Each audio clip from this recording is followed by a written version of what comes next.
Halo, selamat sore teman-teman. Kita udah di hari Sabtu lagi, jadi kita hari ini mau bahas sedikit tentang produk, pendalaman produk hari ini ya. Jadi kalau dari Recording in sebelumnya progress. mungkin kita biasa bahas maybe kayak tentang arahnya ke COVID dan lain-lain gitu kan. Jadi kayak di minggu lalu pun ada Dokter Susi itu ngebahas tentang obesitas. Jadi kita mungkin nggak bulat-bulat kita bahas kayak COVID. Oh iya nih, Omikron menyebabkan ini. Omikron apa aja sih yang harus dilakukan untuk ini? Itu udah sih, kita udah pernah.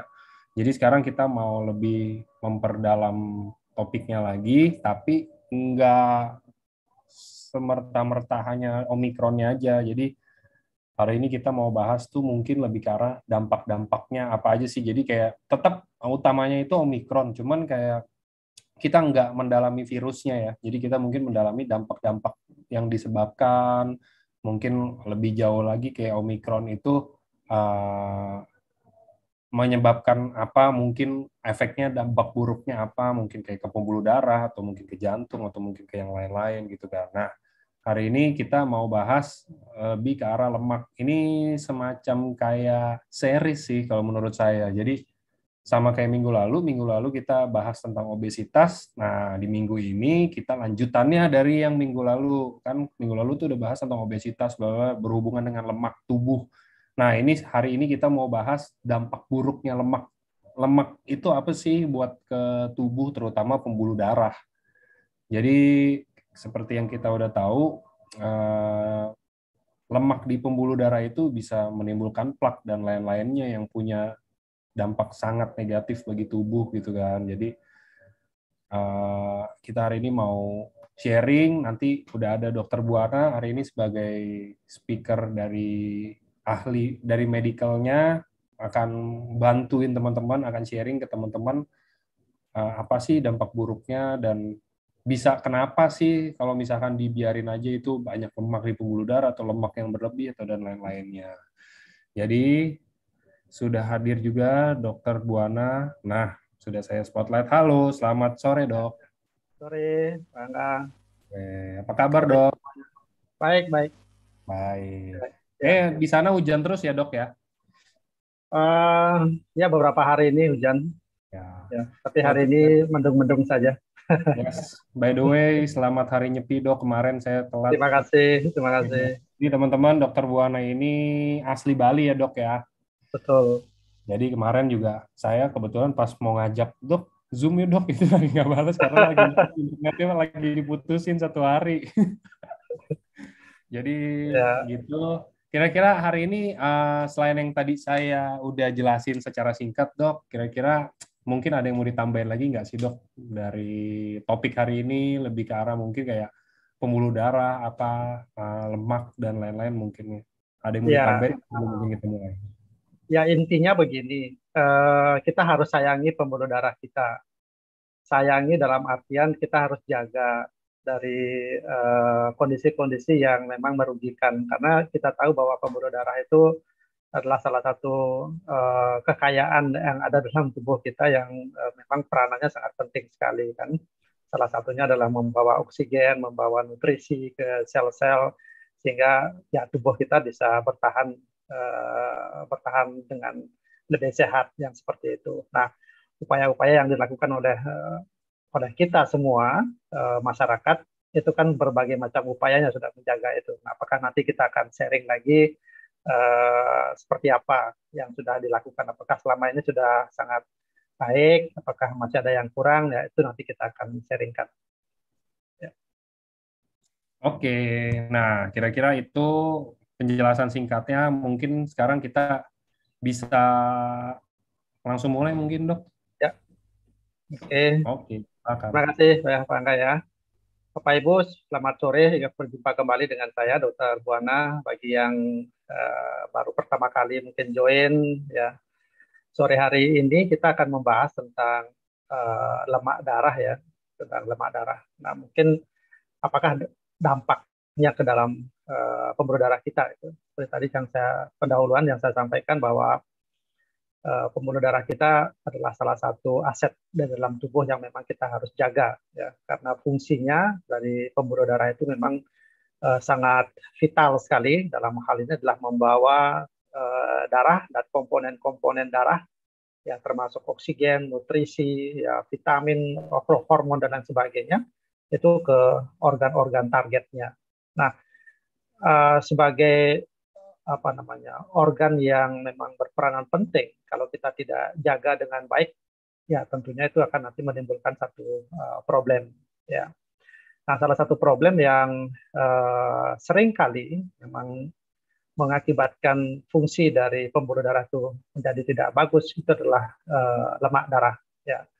Nah, lemak darah ini menjadi satu momok barangkali yang saat ini sering, ya, menjadi satu ketakutan sendiri gitu ya bagi masyarakat, ya. Apakah kita akan apa istilahnya berlomba-lomba untuk tidak menginginkan lemak di dalam tubuh itu akan terus berkurang gitu. Nah, ini yang perlu kita harus sharingkan pada Bapak Ibu semua, ya. Ya, mungkin maaf ada yang sejawat mungkin yang bergabung pada sore hari ini, ya kita hanya sharing saja, ya. Nah, yang kita tahu sekarang lemak darah itu kan pengertiannya paling hanyalah kolesterol, kemudian lemak darah adalah bagian makanan yang sangat tidak baik, apa namanya, merupakan musuh kita dan sebagainya. Tetapi yang anehnya adalah sudah dipandang tidak baik, tetapi kita sangat menikmatinya dalam kehidupan sehari-hari kan itu. Ya, kadang konsumsinya juga sangat berlebihan sekali sehingga ya kita lalai bahwa lemak darah di dalam satu kondisi tertentu, dalam kondisi yang berlebihan tentu tidak akan menimbulkan satu manfaat yang sangat baik buat tubuh kita.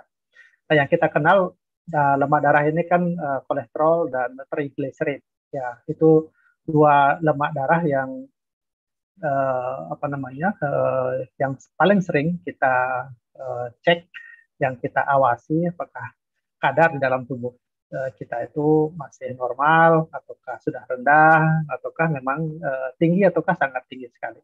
Nah, ini.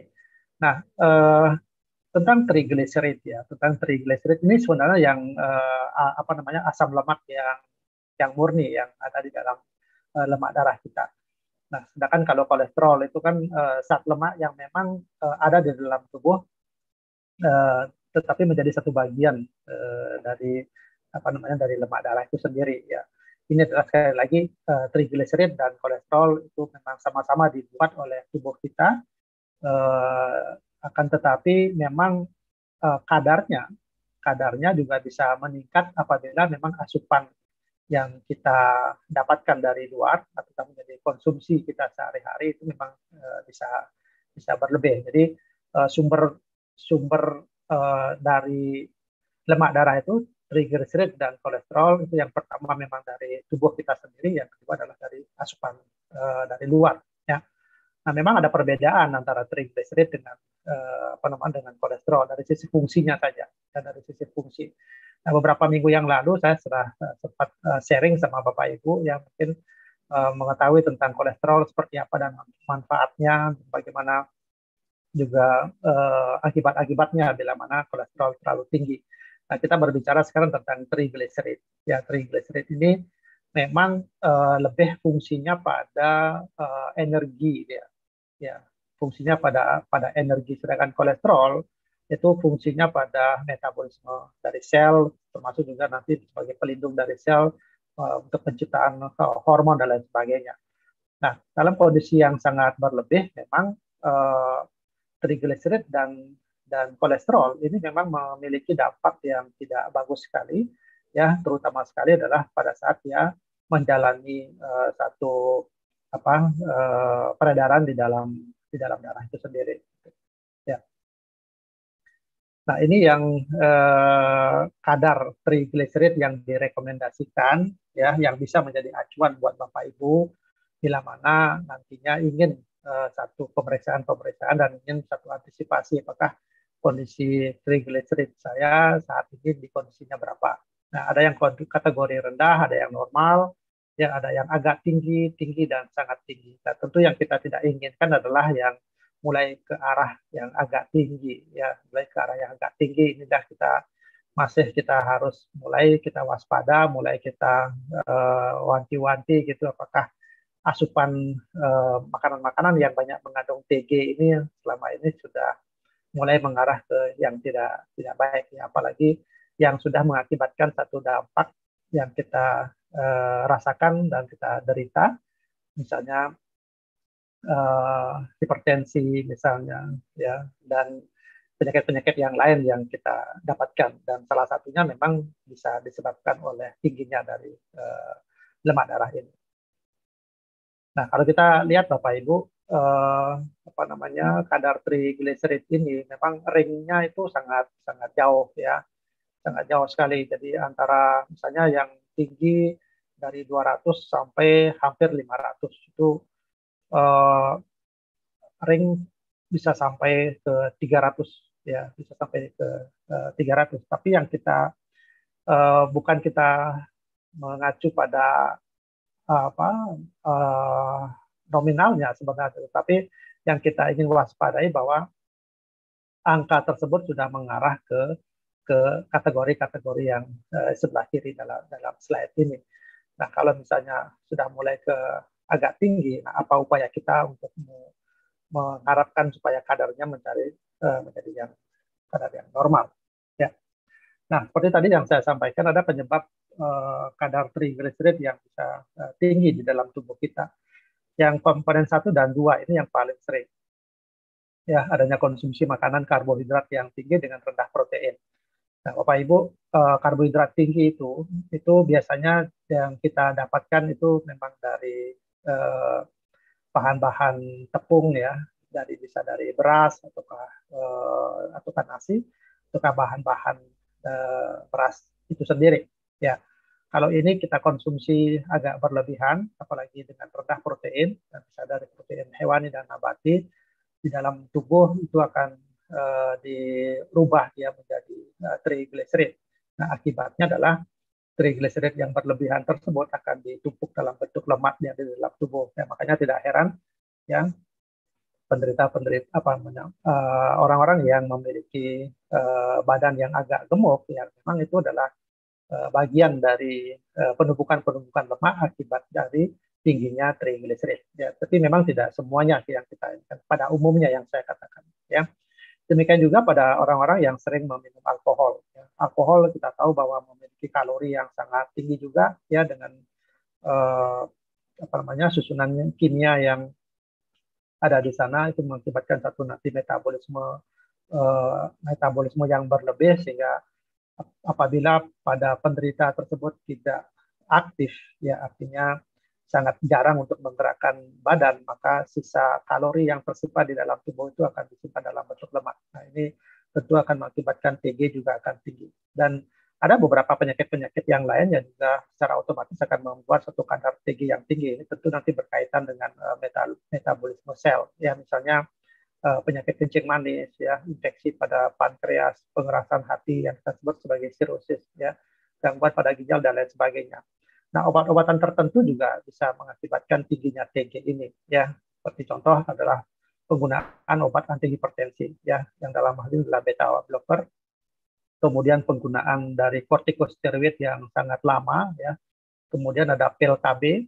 Nah, ini ibu-ibu yang apa namanya saat ini sedang apa namanya meminum pil KB, itu mohon hati-hati karena ada salah satu juga efek sampingnya dalam menyebabkan trigliserid yang sangat tinggi. Demikian juga untuk diuretik, ya, biasanya pada penderita hipertensi dan penyakit-penyakit yang lain yang memang penggunaannya adalah untuk menguras cairan di dalam tubuh. Ya, ini sebagian Bapak Ibu yang bisa menyebabkan kadar trigliserid yang tinggi di dalam tubuh.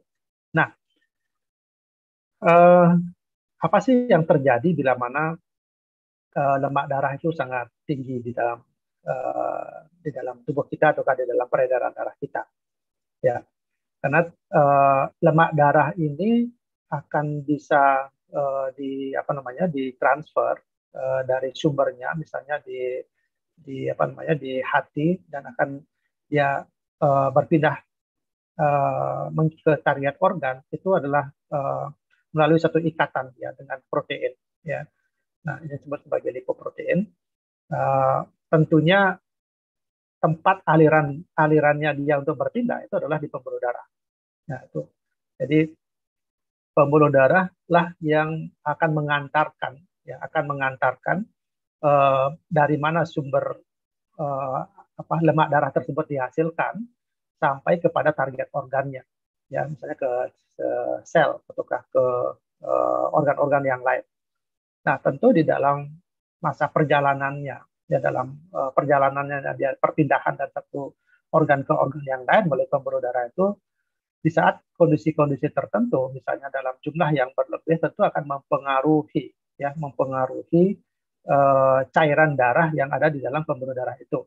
Nah, kalau misalnya komponen dari lemak darah ini terlalu tinggi itu yang pasti akan mengakibatkan beratnya cairan tersebut pasti akan lebih berat. Ya, kalau kita istilahkan sebuah pipa ya ataukah selang air,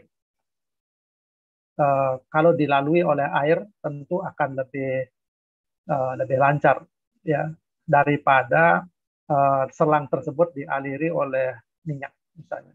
Ya, minyak itu kita istilahkan sebagai cairan yang ada lemaknya di dalam. Ya, kita bisa bandingkan, kita bisa ukur bagaimana kecepatannya. Tentu dengan permukaan yang sama, ya selang dengan permukaan yang sama, tentu aliran air pasti akan lebih lancar. Karena apa? Karena di dalam air tidak ada lemaknya. Sedangkan kalau air bercampur dengan lemak atau lemaknya yang terlalu tinggi, tentu akan mempengaruhi kecepatan itu. Nah, kelambatan dari aliran darah akibat dari lemak yang tinggi itu yang pasti adalah aliran darahnya pasti akan melambat ya. Ya, aliran darahnya pasti akan melambat. Nah, dampak yang terjadi adalah bahwa di sekitar pembuluh darah ataukah bagian dalam dari pembuluh darah tersebut itu mulai muncul satu proses peradangan. Ya, proses peradangan yang sepanjang epitel ataukah sepanjang dari permukaan dalam dari pembuluh darah tersebut, kalau terjadi suatu proses peradangan, inilah yang menarik terjadinya penyatuan trombosit. Ya, jadi kalau misalnya ada luka, radang itu kan semacam luka ya. Kalau lukanya agak berat, itu kan pasti akan mengundang trombosit yang ada di sebagian besar tubuh kita dan akan mengumpul di tempat yang terjadi peradangan tersebut. Inilah yang mengakibatkan bisa, kalau dalam prosesnya yang lama ya, artinya kondisi dari lemak darah tersebut terus semakin lama semakin tinggi, tidak tertangani karena ketidaktahuan ya, karena ketidakengganan untuk diobati dan lain sebagainya, itulah yang mengakibatkan menumpuk sehingga lumen dari pembuluh darah tersebut menjadi menyempit. Ya, kalau lumennya menyempit,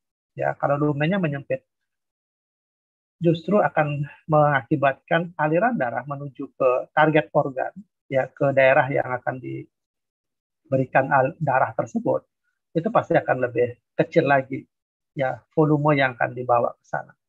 Nah, akibatnya apa, Bapak Ibu? Kalau dia terjadi pada otak, misalnya, ya, kalau terjadi pada otak, kalau dalam kondisi masih terjadi penyempitan, itu bisa terjadi sebagai yang disebut sebagai stroke yang ringan, anggaplah begitu, ya, disebut sebagai transient ischemic attack, misalnya, ya, jadi stroke yang ringan, itu masih yang ringan, ya, karena sudah mulai penyempitan, aliran darahnya mulai berkurang, ya. Jadi sudah terjadi berkurangnya oksigen, terjadi berkurangnya aliran darah, terjadi berkurangnya nutrisi, dan zat-zat penting yang memang diperuntukkan untuk metabolisme dari sel-sel pada organ tersebut.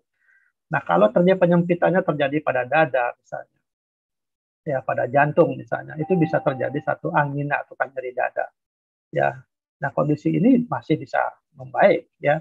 Karena apa? Karena hanya baru menyempit, ya. Nah, bagaimana kalau seandainya sampai terjadi penyumbatan? Nah, kalau namanya penyumbatan, ya, kita selalu mendengar satu kondisi tiba-tiba ya seseorang dalam kondisi berolahraga, misalnya selesai berolahraga tiba-tiba langsung tidak sadarkan diri dan diketahui sudah meninggal. Ya, barusan kita dengar di media orang sedang bersepeda begitu ya, padahal berumur baru 35 tahun ya, sedang bersepeda dalam tengah jalan tiba-tiba langsung terkapar dan dinyatakan meninggal. Nah, apa yang kira-kira menjadi penyebab seperti itu? Ya, adalah kegagalan dari organ. Yang paling sering adalah karena infak miokard ataukah serangan jantung. Nah, kalau kita runut-runut lagi, ya salah satu yang bisa menyebabkan karena ketidakadanya asupan dari aliran darah dari oksigen yang menuju ke jantung tersebut, ataukah terjadi stroke misalnya, ya apakah kita sebut sebagai stroke hemoragik ataukah stroke non hemoragik, itu bisa saja terjadi, ya. Dalam hal ini kita karena penyumbatan, maka kita sebut sebagai stroke non hemoragik. Tapi oleh karena lemak darahnya tinggi, bisa akibatnya adalah terjadi hipertensi, ya. Hipertensi ini akibat dari kekakuan pada pembuluh darah, ya, karena melekatnya lemak-lemak darah di sepanjang pembuluh darah itu bisa mengakibatkan kekakuan dia. Kalau dia pembuluh darahnya kaku, maka elastisitasnya pasti akan berkurang.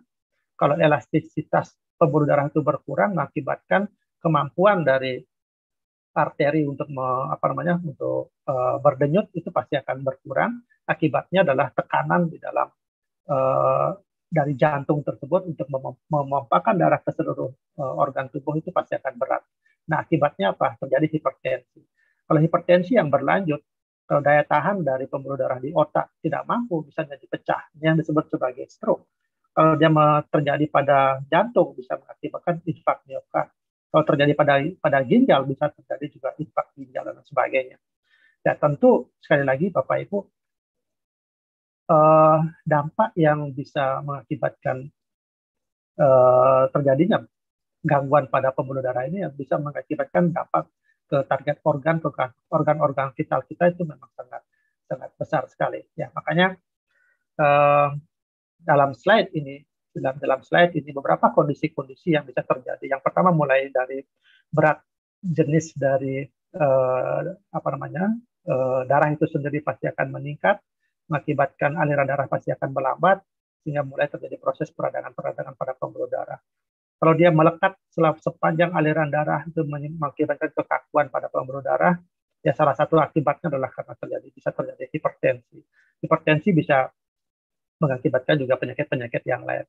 Nah, kalau terjadi penyumbatan, ya penyumbatannya bisa total, bisa parsial, itu pasti akan mengakibatkan tidak adanya asupan oksigen, aliran darah dan sebagainya, bisa mengarah ke stroke, bisa mengarah ke infak miokard, ataukah terjadi pada darah kaki, bisa menyebabkan jari-jari kaki menjadi kehitaman secara tiba-tiba. Nah, kalau hanya terjadi penyempitan, penyumbatannya hanya parsial saja, itu menyebabkan berkurangnya. Dan inilah contoh-contoh beberapa kondisi yang memang kita harus waspadai. Dengan mendengarkan ini, dengan membaca ini, harusnya kita mulai aware, Bapak Ibu, ya, bahwa pembuluh darah ini harus kita remajakan. Pembuluh darah ini harus kita lindungi, ya, dari satu kondisi yang dalam hal ini kita bahas tentang lemak darah. Nah, nanti kita akan bahas bagaimana upaya-upaya yang kita bisa lakukan kalau seandainya kita sudah melakukan pemeliharaan pembuluh darah itu. Nah, dalam satu slide ini, ya, penumpukan plak yang kita sebut sebagai aterosklerosis, ya, ini merupakan satu kondisi yang terjadi dalam pembuluh darah arteri yang sebagai penyebab umum terjadinya penyakit jantung koroner. Kita tentu tidak ingin penyakit ini menimpa pada tubuh kita. Ya, tentu kita tidak ingin menimpa pada orang-orang yang kita kasihi, teman-teman kita, kita. Nah, ya ada 100 orang yang ada dalam Zoom ini, yang mungkin juga di di live juga di Facebook, dengan pengetahuan yang kita sharingkan pada sore hari ini, ya betapa kita kembali lagi betapa kita harus mewaspadai, ya, kondisi pembuluh darah kita, karena dampak yang bisa terjadi, ya, adalah penyakit-penyakit yang kita takutkan selama ini, ya. Inilah yang bisa terjadi Bapak Ibu kalau terjadi satu proses aterosklerosis. Jadi di slide yang nomor B, itu mulai terjadi penyempitan pembuluh darah, mulai terjadi penumpukan plak-plak ya yang sepanjang dalam pembuluh darah tersebut. Nah, makanya tidak heran pada beberapa penderita yang kalau penyempitan-penyempitan tersebut mulai terjadi pada jantung biasanya, ya kita kenal banyak dari saudara kita, banyak dari kerabat kita, teman kita yang mengatakan bahwa dia dipasang ring, ya dipasang balon dan lain sebagainya. Itulah salah satu upaya untuk melonggarkan kembali pembuluh darah yang menyempit itu.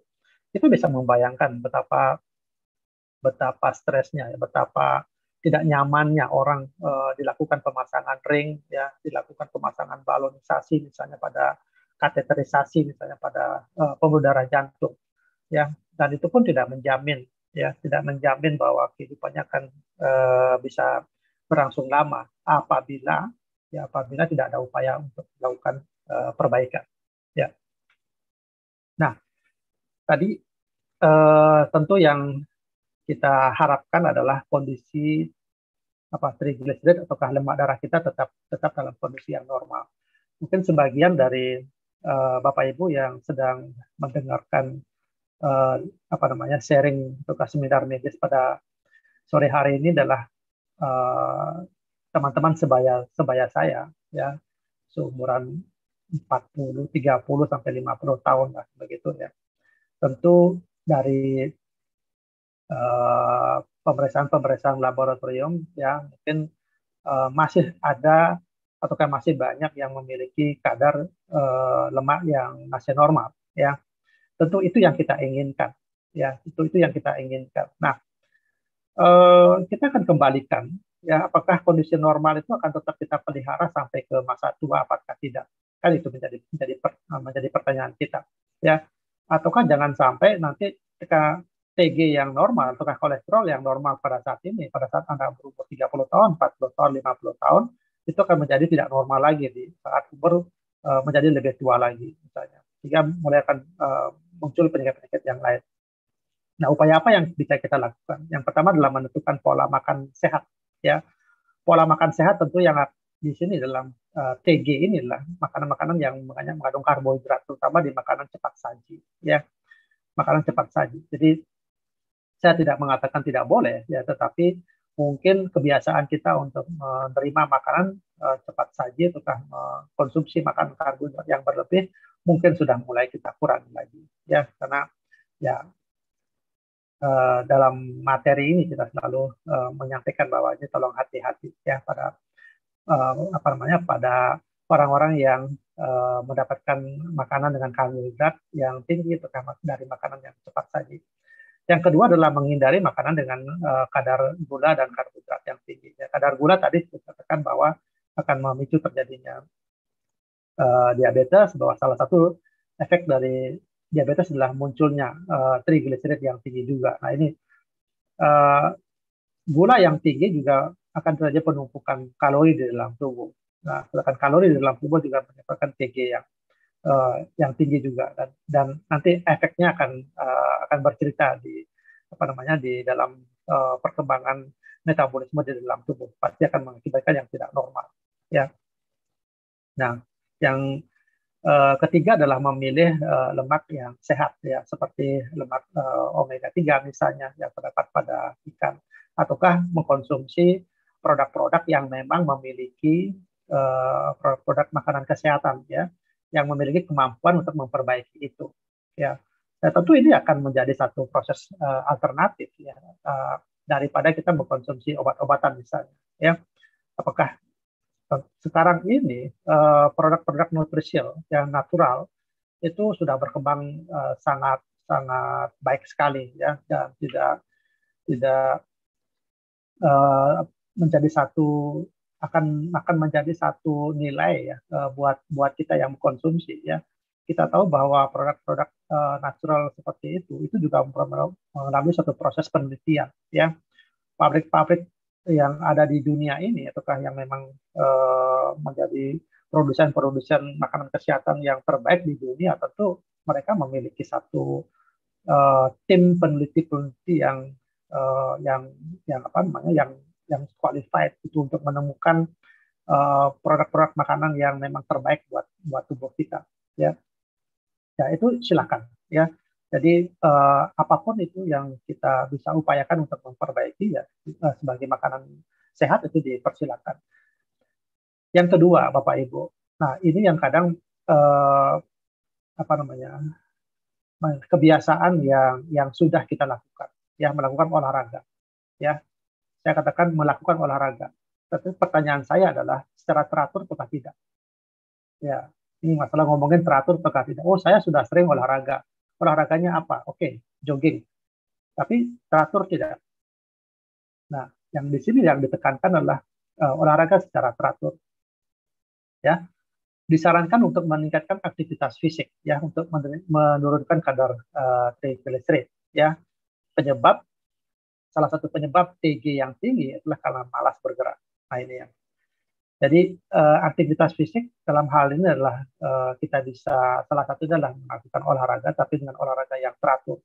Ya, ini yang seringkali kita lupakan, seringkali kita tidak amini sebagai satu kebiasaan kita. Ya, olahraga oke, tapi yang harus dengan yang teratur. Nah,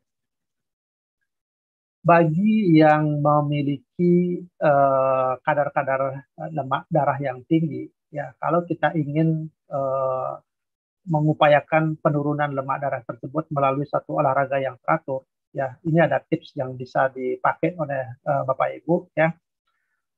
Artinya keteraturan itu seperti apa? Nah, kita akan memakai misalnya denyut nadi, ya. Denyut nadi itu adalah sebagai denyut dari jantung dalam memompahkan darah, ya.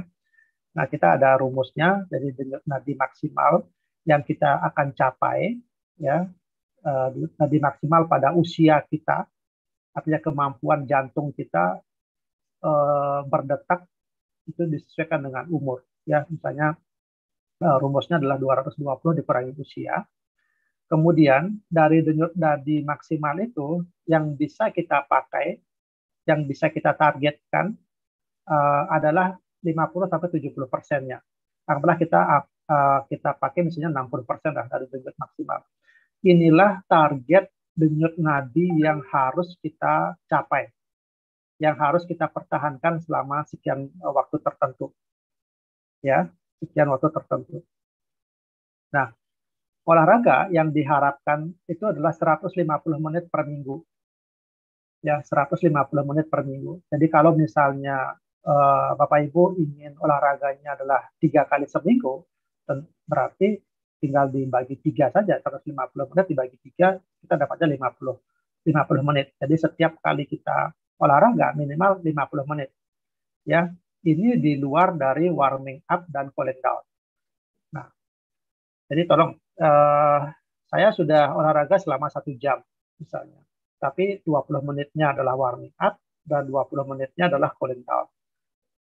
Apakah tercapai? Tentu tidak.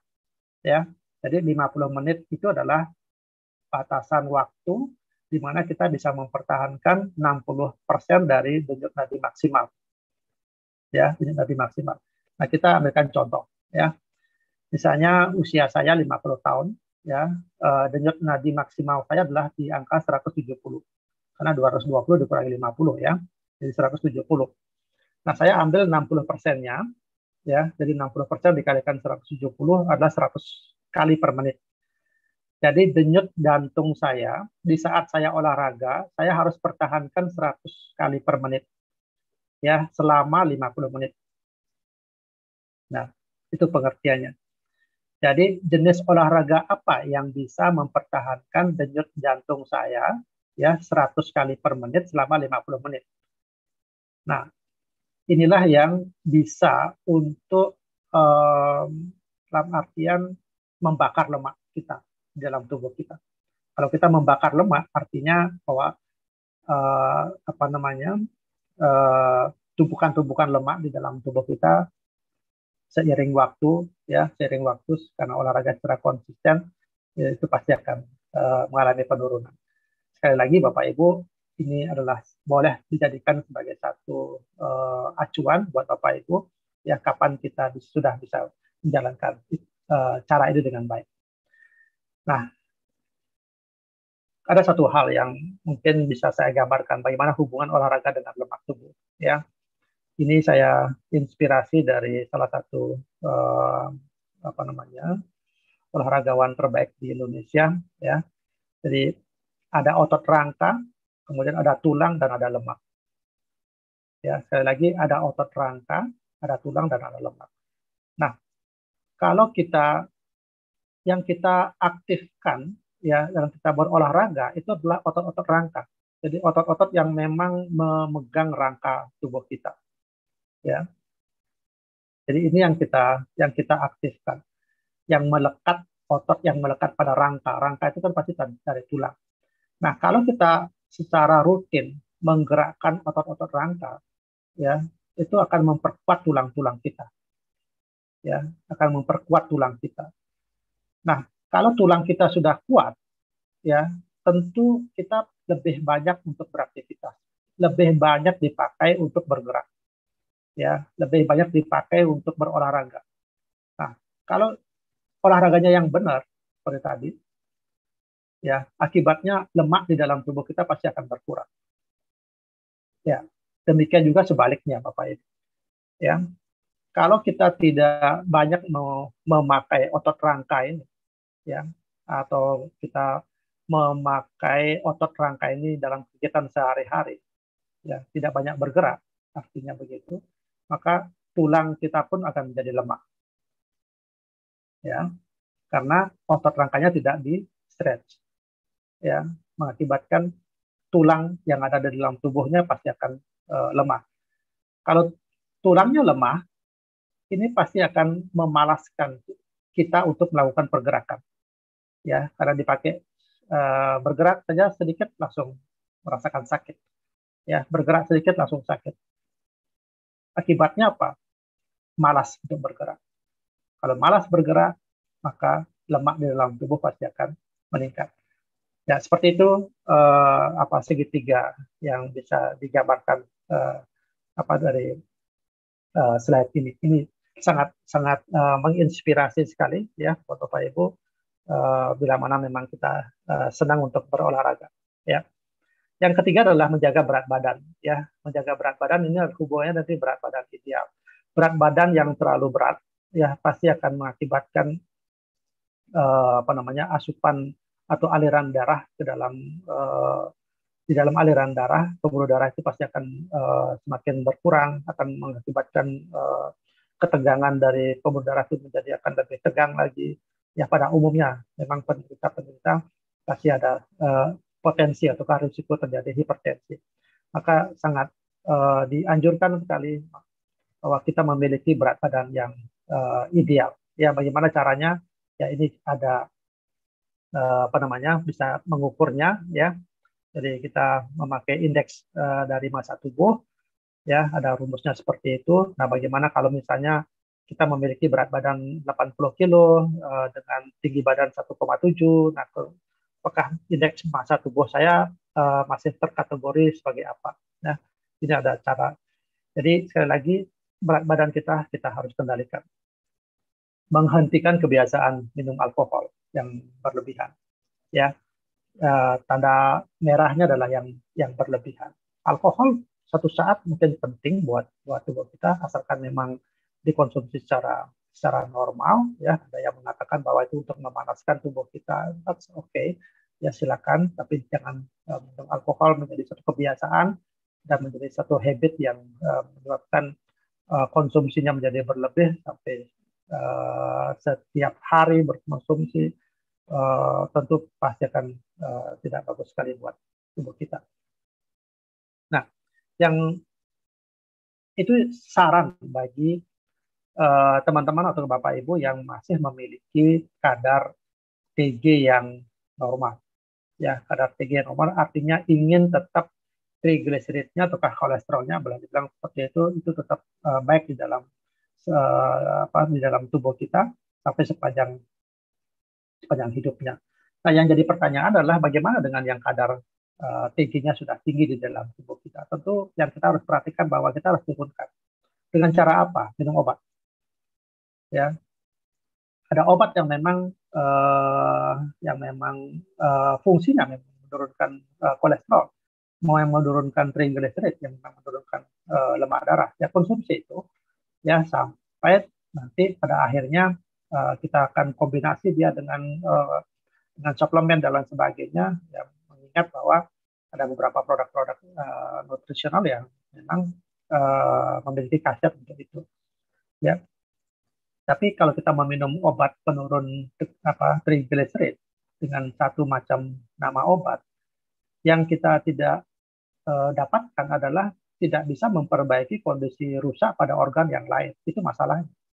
Ya, ini contoh ya, misalnya nama obat penurun triglyceride namanya obat A, tapi kalau hanya kandungannya hanya untuk menurunkan triglyceride, ya, tetapi dia tidak bisa untuk memperbaiki kondisi organ yang lain akibat dari tingginya TG ini, ya tentu itu juga tidak lengkap istilahnya. Ya, yang pertama, yang kedua, penurunan triglyceride dengan obat-obatan ini juga harus sesuai dengan indikasinya. Jadi tidak selalu kadar TG yang ini kita langsung hantam dia dengan kita langsung turunkan dia dengan obat-obatan. Itu harus dengan resep dokter dan sesuai dengan kondisi seseorang. Ya, sekali lagi untuk masalah obat-obatan ini kita serahkan ke dokter yang untuk menanganinya. Nah, bagaimana dengan terapi? Ya, jadi kalau misalnya kita mengetahui bahwa dalam tubuh kita terjadi satu penyakit, ya apakah hanya baru berupa tingginya kolesterol, tingginya TG misalnya, ya tentu kita harus obati faktor-faktor penyebabnya, ya. Jadi ada kondisi-kondisi kita harus memang turunkan, kita menormalkan tekanan darah, menormalkan TG dan kolesterol, ya gula darah kita harus turunkan, memperbaiki kerusakan pembuluh darah. Nah, ini tentu contoh-contoh terapinya adalah kita mempergunakan obat-obat anti hipertensi, menggunakan obat anti triglyceride. Kalau kita ada gula darah, misalnya obat-obat diabetes kita konsumsi ditambah dengan suplemen-suplemen yang lain, itu dipersilakan sesuai dengan kemampuan dari suplemen itu sendiri. Dan antioksidan tentunya. Ya. Nah, kalau misalnya terjadi satu kondisi sudah muncul ada plak-plak di dalam pembuluh darah, tentu kita harus mengkonsumsi suatu produk yang dapat mengikis dari plak tersebut. Misalnya mengkonsumsi obat-obatan anti platelet misalnya. Ya, anti platelet banyak ada di pasaran dan misalnya kita tahu sekarang ini ada satu makanan kesehatan kita yang memang memiliki paten sebagai anti trombosit. Ya, ada kondisi terjadi pengentalan darah. Ya tentu kalau pengentalan darah kita harus encerkan darah tersebut. Nah tentu harus kita ada obat yang kita pakai untuk mengencerkan darah tersebut. Ya mengencerkan darah ataukah kita mengkonsumsi suplemen atau makanan kesehatan yang mampu memiliki paten untuk mengencerkan aliran darah sehingga aliran darah kembali menjadi lebih baik. Ya. Dan yang terakhir adalah tentu penggabungan dari terapi-terapi itu adalah dengan menjalankan pola hidup yang sehat. Pola hidup yang sehat, saya kira ya kita ketahui bersama ya, seperti tadi yang sudah saya sampaikan, makanan-makanan yang sehat, turunkan berat badan, olahraga yang teratur, istirahat yang baik dan berkualitas, ya hindari kebiasaan-kebiasaan yang merusak kesehatan untuk jangka panjang, misalnya merokok dan minum alkohol. Jadi dengan kombinasi terapi yang seperti ini, Bapak Ibu, ya, saya kira upaya kita untuk bisa menurunkan dampak dari asam lemak yang muncul dalam pembuluh darah kita dan efek-efeknya ke munculnya penyakit-penyakit yang lain itu bisa kita minimalisir. Itu ini tidak mudah ya buat kita semua, tidak mudah buat Bapak Ibu untuk menjalaninya, tetapi ada keinginan kita untuk melakukan satu transformasi ya kesehatan kita.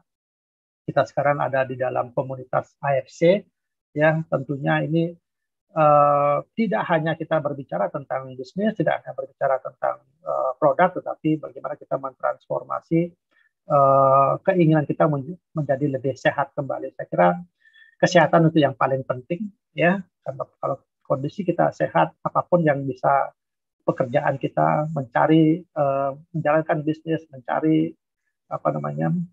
pekerjaan dan sebagainya itu bisa kita lakukan. Ya. Nah, saat ini tadi kita sudah berbicara tentang obat, tentang upaya-upaya apa namanya, upaya-upaya kita untuk tetap menjaga kesehatan kita. Tetapi kita sekarang ini kita diperkenalkan dengan satu makanan kesehatan yang superfood yang sekiranya bisa menjadi pertimbangan buat Bapak Ibu, ya. Nah, kenapa kita sebut sebagai superfood? Ya, karena yang saya katakan bahwa SOP Subarasi dan Ursukusi itu sebaiknya memang dikonsumsi pada saat kita dalam kondisi sudah terkena satu penyakit yang dalam hal ini adalah baik itu apakah hanya baru tingkat kadar dari asam lemaknya yang tinggi ataukah sudah mengarah pada penyakit-penyakit dampak dari yang lain akibat dari asam lemak itu. Yang saya sarankan adalah konsumsi keduanya, ya, saran konsumsi keduanya baik SOP Subarasi maupun Ursukusi, karena ini adalah kombinasi yang tepat untuk menjaga kesehatan pembuluh darah kita. Ya, saya tidak mengatakan bahwa produk yang lain tidak bermanfaat, tapi ini yang kita ketahui, ini yang kita pelajari, ini yang kita dapatkan dari seminar-seminar medis, dari sharing para dokter, ya, bahwa produk ini dihasilkan dari suatu proses riset dari peneliti-peneliti kelas dunia, dari sebuah produsen AFC di Jepang. Tentunya uh, tidak perlu kita sanksikan, ya, karena apa? Karena kedua produk ini masing-masing sudah memiliki paten fungsi. Jadi bukan hanya paten nama, namanya SOP Subarasi dan Ursukusi, tapi adalah paten fungsi. Artinya siapapun yang mengkonsumsi produk ini itu akan mendapatkan manfaat sesuai dengan patennya. Masalah waktu saja, ya, masalah waktu saja. Nah, Bapak Ibu, SOP Subarasi dengan sekian banyak ingredientnya, ya, sekian banyak temuan-temuan yang ingredient yang dicampurkan oleh dalam satu kemasan SOP Subarasi ini, itu memiliki satu khasiat yang sangat baik sekali. Ya, ada komponen kita sebut sebagai fruit flow peptida. Ya, ini satu peptida yang diklaim memiliki paten untuk anti platelet. Nah, tadi dalam pembahasan yang sebelumnya kita ketahui bahwa anti platelet itu bisa berkumpul akibat dari peradangan dari pembuluh darah akibat dari melambatnya ataukah tertimbunnya melekatnya asam-asam lemak dalam pembuluh darah. Ini yang coba kita cegah melalui konsumsi dari Subarasi ini. Jadi dengan tambahan ada sarden peptide bila mana memang memiliki hipertensi, ini memang sangat bagus sekali untuk menurunkan tekanan darah. Apalagi dari sesi awal bahwa Subarasi ini adalah merupakan upgrade dari SOP 100 yang komponen yang terbanyaknya adalah dari salmon ovary peptide. Ya, ini yang diklaim memiliki paten untuk cell regeneration effect, jadi memperbaharui atau menggantikan sel-sel yang rusak dan yang mati. Jadi kalau misalnya terjadi satu kerusakan pada pembuluh darah, kerusakan pada epitel-epitel pembuluh darah akibat dari satu proses tingginya lemak darah, maka perlu diperbaiki, perlu diregenerasi lagi, dan itulah yang diberikan ataukah yang kita dapatkan bila mana kita mengkonsumsi Subarasi ini. Ya. Jadi sekali lagi produk SOP 100 ataukah dari SOP Subarasi ini dengan tambahan paten baru dari hipertensi dan pencegahan penggumpalan darah, ya, itu akan bisa membantu, ya, meningkatkan kualitas kesehatan masyarakat di Indonesia yang pada umumnya memang memiliki penyakit-penyakit degeneratif. Ya. Yang kedua adalah Ursukusi. Ya, Ursukusi kita ketahui, ya, kita ketahui ada 9 bahan aktif di sini. Ada juga salmon DNA-nya, ada juga takorokobu, ada juga glutationnya, ya. Dengan kombinasi seperti ini, ya, takorokobu fucoidan. Jadi di samping dia memiliki kemampuan untuk sebagai anti kanker, bahwa takorokobu fucoidan ini juga memiliki manfaat untuk menjaga tingkat keenceran darah, Bapak Ibu. Ya, jadi seperti tadi ya, dalam penjelasan saya bahwa asam lemak mengakibatkan pengentalan darah. Nah, kemampuan dari Ursukusi yang di dalamnya ada takorofucoidan itu memiliki manfaat untuk menjaga tingkat dari keenceran darah. Nah, di samping itu juga ada glutathione, ya, ini sebagai rajanya antioksidan, ya, rajanya antioksidan. Jadi dengan adanya di Utsukushi juga ada glutathione, di Subarashi juga ada glutathione. Tentu antioksidan yang kita konsumsi itu sudah double, ya. Artinya manfaat sebagai antioksidan dalam hal ini adalah mencegah terjadi kerusakan-kerusakan pada sel-sel akibat dari suatu proses peradangan, itu akan kita minimalkan sehingga sel-sel akan kembali sesuai dengan fungsinya, ya, dan tidak cepat rusak. Nah, kalau sudah tidak rusak, tentu fungsi dari sel tersebut akan menjadi baik sekali. Ya. Nah, kalau kita perhatikan dari penggabungan baik SOP Subarashi maupun apa namanya Utsukushi itu memang satu kombinasi yang sangat luar biasa, Bapak Ibu, ya, buat penderita-penderita yang saat ini memang sedang menderita penyakit-penyakit yang kronis, ya.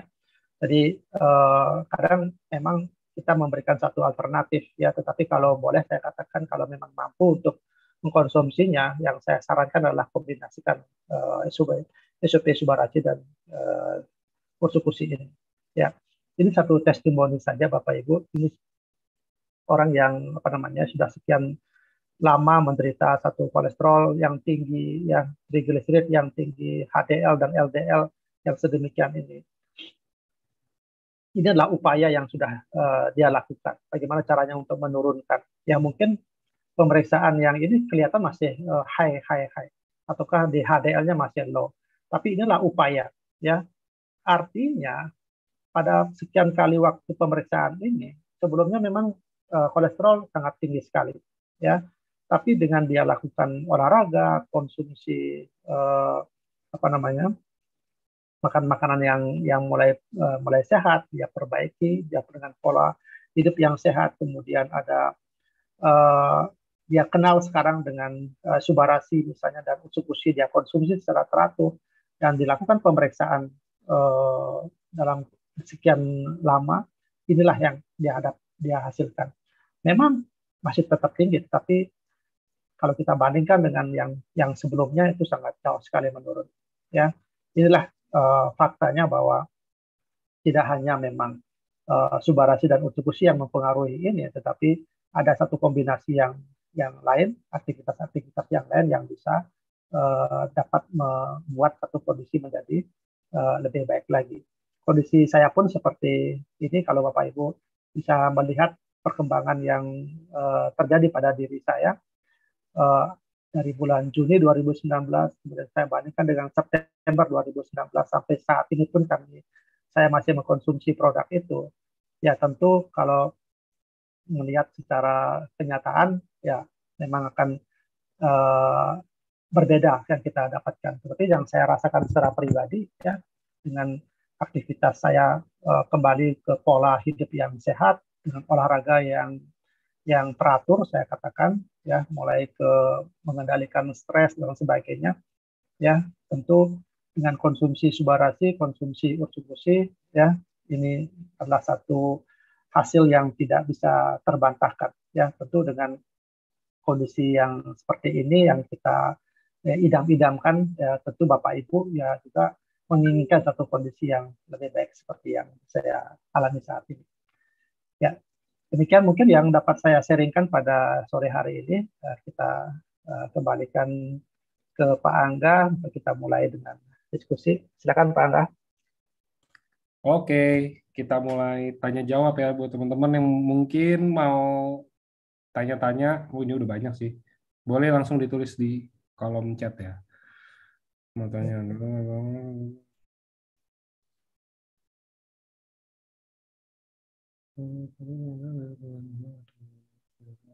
Dok, mau tanya, kalau misalkan kita ada gangguan pankreas mungkin ya, nah apakah dengan regenerasi sel dan segala hal yang bisa dilakukan sama produk-produk kita, apakah pankreas bisa pulih total atau memang seperti kata dokter nggak bisa? Ya, sekarang kan kita lihat pankreasnya kenapa kan, ya, tentu kalau dia kerusakannya juga total pasti juga kita kan tidak bisa berharap akan sembuh total kan seperti itu ya. Tapi kan ini pengobatan yang bisa kita lakukan, terapi yang bisa kita lakukan karena salah satu manfaatnya, patennya adalah cell regeneration effect. Tentu yang namanya sel, yang jumlahnya jutaan miliaran begitu tidak bisa kita wujudkan perbaikannya dengan jangka waktu yang cepat begitu ya. Tapi paling tidak begini Bapak Ibu, kita mungkin tidak bisa mengharapkan pankreasnya mungkin akan membaik, tetapi ada organ-organ yang lain yang dampak dari diabetes itu yang bisa kita harapkan mengalami perbaikan. Ya, itu dulu deh yang kita inginkan. Ya, sebab kalau kita berbicara masalah sel, masalah perbaikan sel, tentu ini akan luas sekali kita punya jangkauan pembicaraan ya. Tetapi kalau kita berbicara hanya dengan pankreas saja, tentu bahwa bukan hanya pankreas saja yang terdiri dari sel-sel. Yang dimasukkan di sini adalah regenerasi selnya itu buat keseluruhan tubuh kita. Ya, karena tubuh kita kan tersusun dari sel. Jadi sekarang apakah pankreasnya, sel-sel yang membentuk pankreas tersebut akan memberikan message yang lebih banyak kepada stem cell kita sehingga mereka akan lebih banyak memperbaiki dan memperbaiki sel yang mati yang ada dalam pankreas ya, kita harapkan memang seperti itu, tetapi memang membutuhkan waktu. Tapi saya katakan tidak ada salahnya kita melakukan upaya untuk konsumsi secara rutin produk dari Subarasi maupun dari Utsukushi ini buat penderita-penderita pankreas yang mengalami kerusakan. Oke, semoga menjawab ya ini dari Pak Luhut Pangrip ya.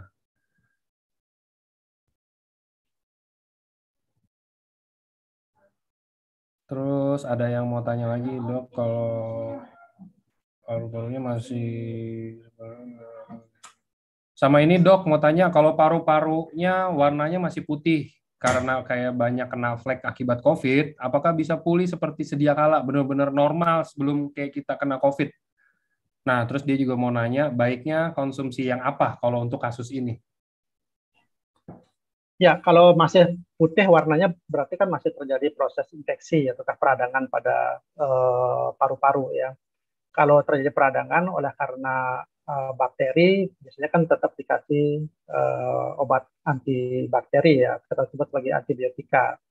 Ya, antivirus biasanya juga diberikan kalau COVID yang untuk saat ini.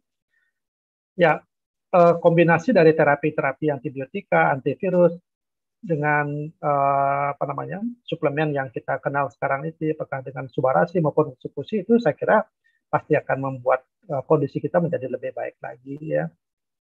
Ya, saya kira saran saya kalau kita ingin mengkonsumsi produknya ini, saya sarankan kedua-duanya ya. Yang pertama adalah Subarasi karena di sana ada kemampuan dia untuk memperbaiki sel, untuk menggantikan sel yang mati akibat dari peradangan tersebut, memperlancar aliran darahnya di sana ya. Nah, kemudian dari sisi Utsukushinya adalah sebagai penguatan imunitas di sana untuk sebagai antivirus juga. Ya, saya kira itu juga sangat membantu sekali, apalagi dengan ingredient-ingredient yang lainnya. Karena sana ada probiotik yang memang diyakini juga untuk membantu meningkatkan imunitas tubuh kita. Oke. Oke, next-nya dok, ini ada yang mau tanya, dok, apa pengaruh konsumsi Subarasi terhadap trigliserida pada penderita hipertensi? Apakah mungkin baik juga dengan konsumsi campur Utsukushi? Karena kan kalau nggak salah ya, saya lupa deh dulu saya bikin kayaknya resveratrol itu baik untuk lemak di pembuluh darah juga ya dok ya, untuk memperlancar ini. Jadi kira-kira kalau dari saran dokter, baiknya gimana dok? Konsumsi apa kalau untuk trigliserida pada penderita hipertensi? Ya, seperti yang di slide saya, yang saya sarankan adalah minum keduanya, jadi Subarasi dan Utsukushi. Ya, karena masing-masing dalam ingredient produk tersebut kan memiliki kemampuan yang ada yang sama ya, walaupun dalam penjelasannya itu dijelaskan berbeda-beda gitu kemampuannya ya. Tapi kalau kita simak bersama-sama kayak tadi kan ada L-glutathione itu ada pada semuanya ya. Resveratrol juga itu sangat bagus sekali. Fucoidan juga memang untuk mengencerkan darah kan. Jadi banyak sekali sebenarnya kombinasi tersebut yang kita bisa dapatkan. Nah, jadi pertanyaan kan kalau seandainya begini, pertanyaannya dok, saya memiliki kemampuan hanya beli satu, ya kira-kira yang mana ya antara Subarasi dan Ursupusi gitu kan? Nah kalau dalam kondisi yang seperti itu, yang saya sarankan adalah Subarasinya, itu ya. Nah tapi kan dari pertanyaan, dok apakah bisa digabung kedua-duanya? Oh, kalau saya jawabannya itu yang saya harapkan digabung kedua-duanya, ya, untuk mendapatkan hasil yang lebih maksimal. Itu. Oke. Ini juga tadi udah ditanya untuk subarasi jantung dan subarasi pneumonia. Itu yang tadi flek di paru-paru sama kayak pneumonia nggak, dok? Atau beda? Ya sama, Sama ya ya? istilahnya istilahnya pneumonia, ya. Oke, pneumonia ya. Ya. Oke, berarti udah terjawab ini dari Bapak ini juga, dok. Jika Dok, apakah jika tingkat trigliserida tinggi bisa memberikan efek buruk ke liver dan mungkin bisa membentuk batu pada empedu? Nyambung nggak, dok, kira-kira? Nyambung, nyambung. Nyambung ya? Ya, nyambung. Ya, seperti tadi yang saya katakan, apa namanya, semuanya berakarnya itu pada darah, ya, Oke. pada darah. Ya, jadi kalau darah yang beredar di dalam pembuluh darah itu tidak bagus, baik dari sisi jumlah, ya tidak bagus, tentu hasil yang diharapkan pasti kan tidak bagus. Dan makanya eh, ke ke hati bisa juga membentuk apa namanya, terjadi satu peradangan di hati, ya, bisa terjadi pelemakan hati namanya, seperti itu ya. Kalau ke pembentukan apa namanya, empedu kan memang dihasilkan dari hati juga, proses metabolisme di hati juga. Kalau memang terlalu tinggi juga kan bisa terciptanya batu empedu juga di situ ya. Tentu tidak semudah yang kita ngomongin gitu kan, tidak selalu memang yang punya TG tinggi harus pasti akan terbentuk batu empedu, enggak juga gitu. Itu pasti akan nanti ada ceritanya lah bagaimana sampai terbentuknya batu empedu gitu ya. Ya. Oke. Nah, ini juga ada pertanyaan, mungkin ini untuk logika dasar ya, dok ya. Ini juga karena saya pertama kali saya kerja di EFC juga saya berpikiran kayak begini. Dok, berkenaan dengan terjadinya penyumbatan pada pembuluh darah secara umum. Nah, SOP ini kan ada paten memperlancar peredaran darah. Benar nggak Ya. kalau misalkan saya mikir karena memperlancar peredaran darah, jadi kayak ditembus gitu loh, dok, sumbatannya dan lain-lainnya, atau enggak?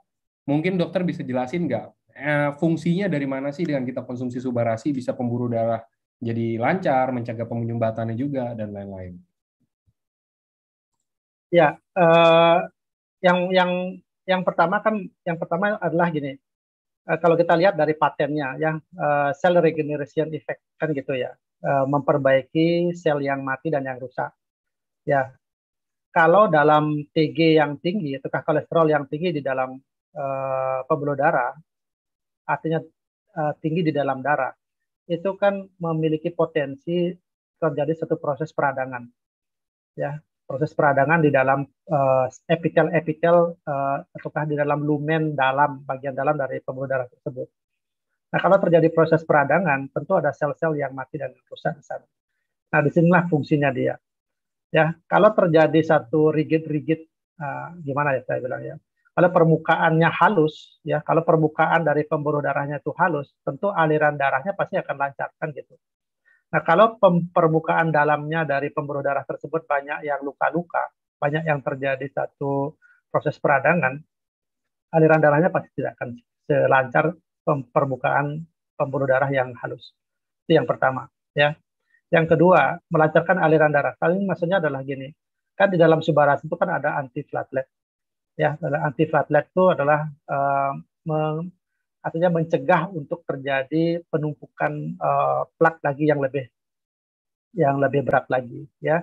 Kemudian akibatnya adalah aliran darah itu apa namanya, akan semakin lebih lebih lebih bagus lagi, ya, seiring dengan lancarnya aliran darah akibat dari regenerasi tadi itu, ya, mengakibatkan plak-plak yang muncul tersebut itu bisa lama-lama dia akan terkikis lagi kan, ya, akan terkikis terkikis sehingga plaknya menjadi hilang, ataukah dia dilebur lagi menjadi komponen darah, ya.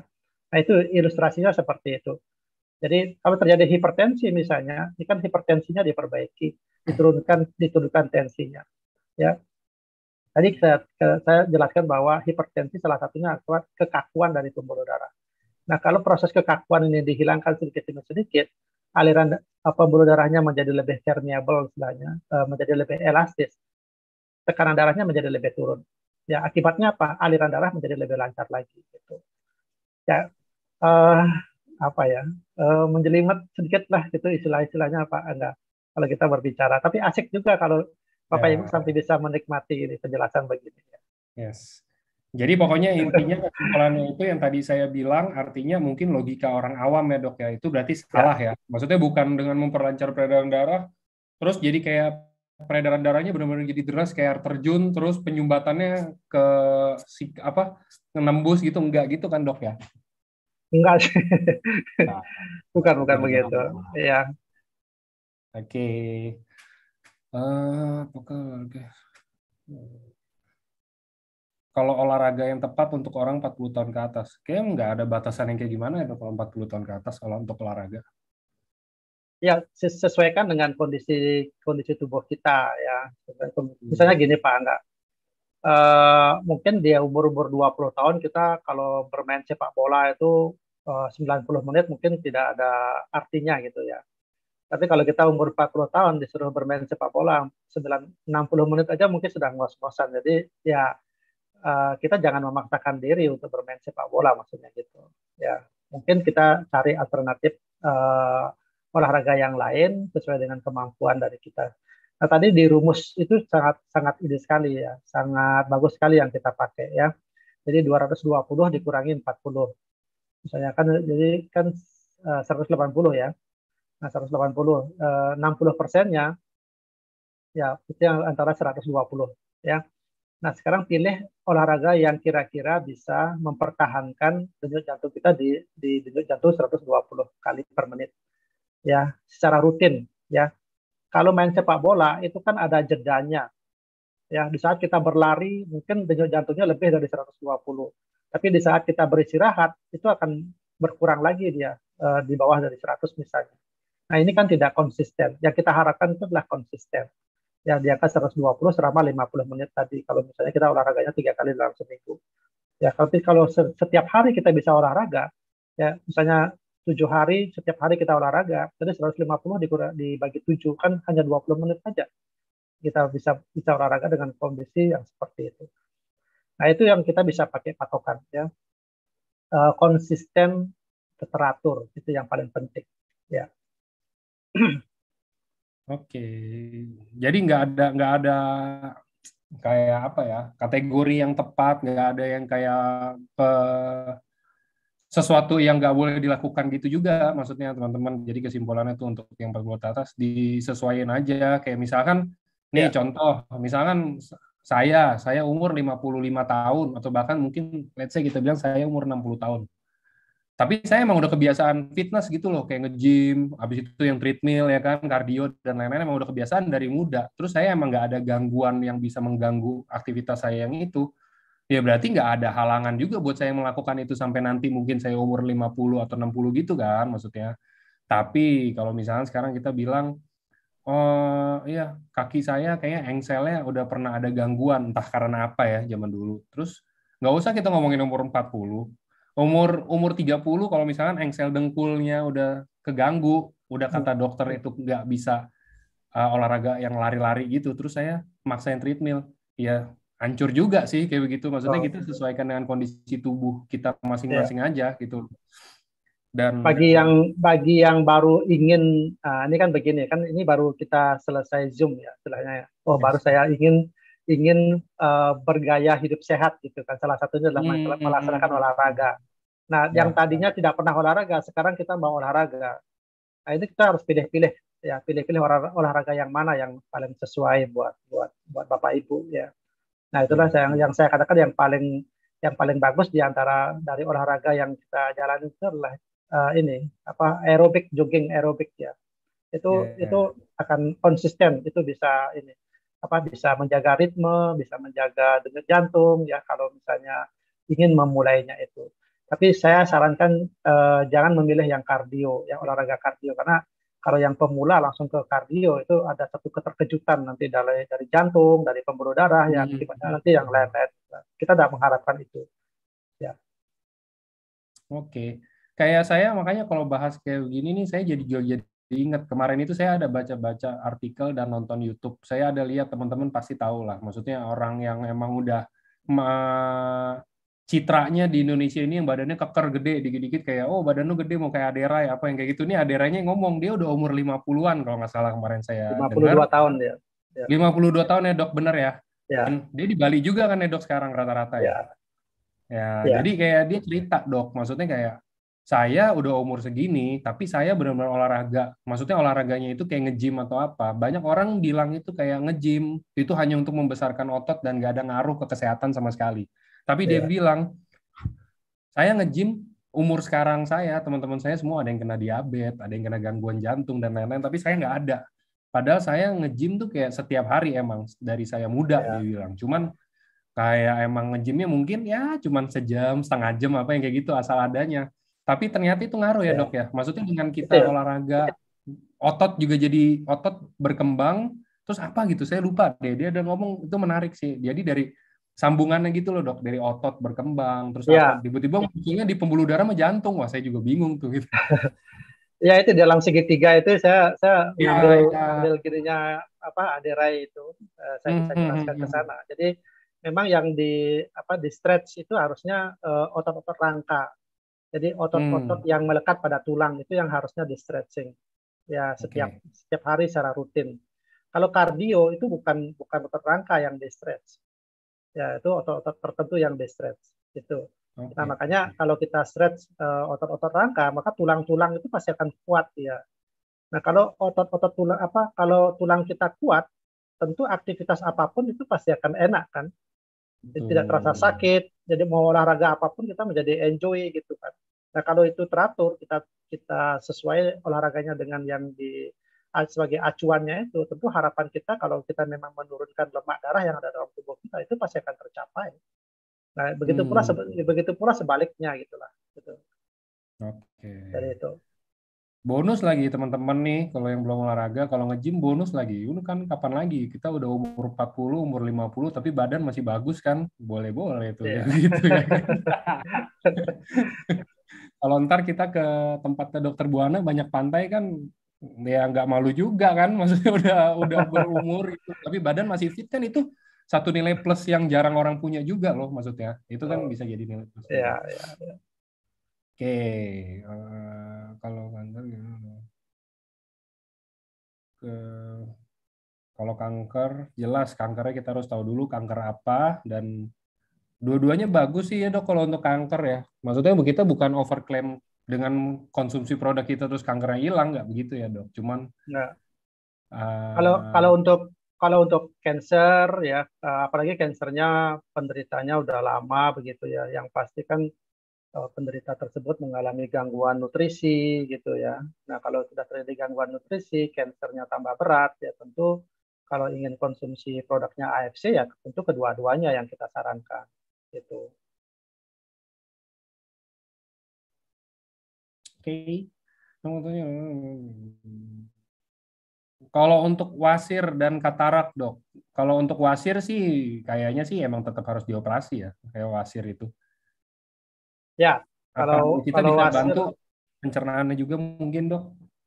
ya kalau wasir memang ada ininya, ada grade-grade-nya kan ya. Kalau grade satu mungkin masih masih bisa apa namanya tidak harus operasi gitu ya. Tapi kalau memang grade-nya 4 itu kan itu memang sudah harus di apa namanya dioperasi. Sebaiknya ya, sebaiknya memang harus dioperasi. Tapi kan kadang begini, pasien kadang banyak banyak banyak ingin memilihnya gitu. Kalau kalau saya nggak mau operasi, ada nggak produk yang bagus sekali gitu kan. Jadi, jadi kadang saya sering ditanya sama teman gitu kan, Dokter Buana, saya kena wasir nih, ada nggak obat yang paten sekali untuk menghilangkan wasir saya? Waduh, ini kalau saya mengatakan kalau wasir kalau sudah terjadi begini sebenarnya sih harus dioperasi. Saya nggak mau operasi. Ya ditawarin produknya Subarasi, udah minum Subarasi coba deh itu. Tapi ada juga yang membaik kondisinya sampai saat ini mereka tidak tidak ada operasi gitu ya. Artinya apa? Patennya itu muncul dan didapat sama pasien itu. Ya, jadi dia memperbaiki aliran darahnya. Kalau memang wasir itu kan apa namanya ya, pelebaran pembuluh darah vena ya akibat dari apa namanya penekanan ya, penekanan apa tekanan yang terlalu tinggi di daerah dubur itu kan. Tapi dengan kita mengkonsumsi Subarasi ternyata apa paten yang dimiliki sama Subarasi itu memang didapatkan sama pasien itu. Ya memang kondisinya membaik buat dia ya. Memang tidak akan menghilangkan wasirnya saya kira. Memang tidak akan menghilangkan wasirnya, tapi dia memperbaiki ya kondisi yang tadinya dia rasakan sakit misalnya saat mengedan atau saat buang air besar misalnya dia tidak akan berdarah lagi. Nah, itu kan satu perbaikan buat dia, tidak perlu lagi dioperasi gitu maksudnya. Ya. Nah, kalau yang tadi apa? Tadi Pak Angga? Katarak. Eh, untuk katarak ya. Kalau katarak itu memang sudah apa namanya? Ya apalagi memang kataraknya sudah matang gitu. Kalau sudah matang memang harus operasi ya. Dan selesai operasi ya mungkin kita bisa sarankan produk dari Subarasi itu sendiri. Tapi kalau di awal-awal misalnya kataraknya mulai muncul dan diketahui ya secara tidak sengaja oleh dokter mata misalnya, mulai kita konsumsi ya berarti kan masih ada sel-sel mata lensa di mata itu yang masih membaik atau memang ada perbaikan-perbaikan kan ya tidak usah untuk dilakukan operasi gitu kan. Jadi yang paling mengetahui adalah pasien sendiri ya. Kalau mau coba, cobalah Subarasi kalau yang kondisi-kondisi yang masih baru awal. Ya. Oke, next. Dok, kalau untuk jantung lemah usia 60 tahun, udah hampir 1 bulan, kedua kaki itu bengkak. Ini jantung lemah juga udah didiagnosa dari dokter ya maksudnya dok. Ya. Kira-kira masih bisa dibantu nggak sih dok sama produk kita? Jantung lemah ya, congestive heart failure namanya. Biasanya sih itu karena sudah mulai ada hipertensi di sana. Tentu tidak akan tentu tidak berdiri sendiri penyakit yang seperti begini ya. Itu sudah multifaktorial istilahnya. Ya kalau saran saya kalau mau mengkonsumsinya ini minum kedua-duanya Pak. Ya minum kedua-duanya. Nah apa namanya? Kenapa saya sarankan kedua-duanya? Itu tuh di sana ada manfaat-manfaat yang ingredient-ingredient yang terjadi apalagi anak pasien umurnya 60 tahun ya. Jadi usia sudah lanjut, asupan nutrisi sudah mungkin akan berkurang dan sebagainya. Tentu organ-organ yang lain juga akan mengalami kerusakan-kerusakan atau kelemahan-kelemahan fungsi kan. Jadi makanya kalau yang kondisi seperti ini kombinasi antara Subarasi dengan Utsubushi itu kan baik sekali membantu ya. Oke.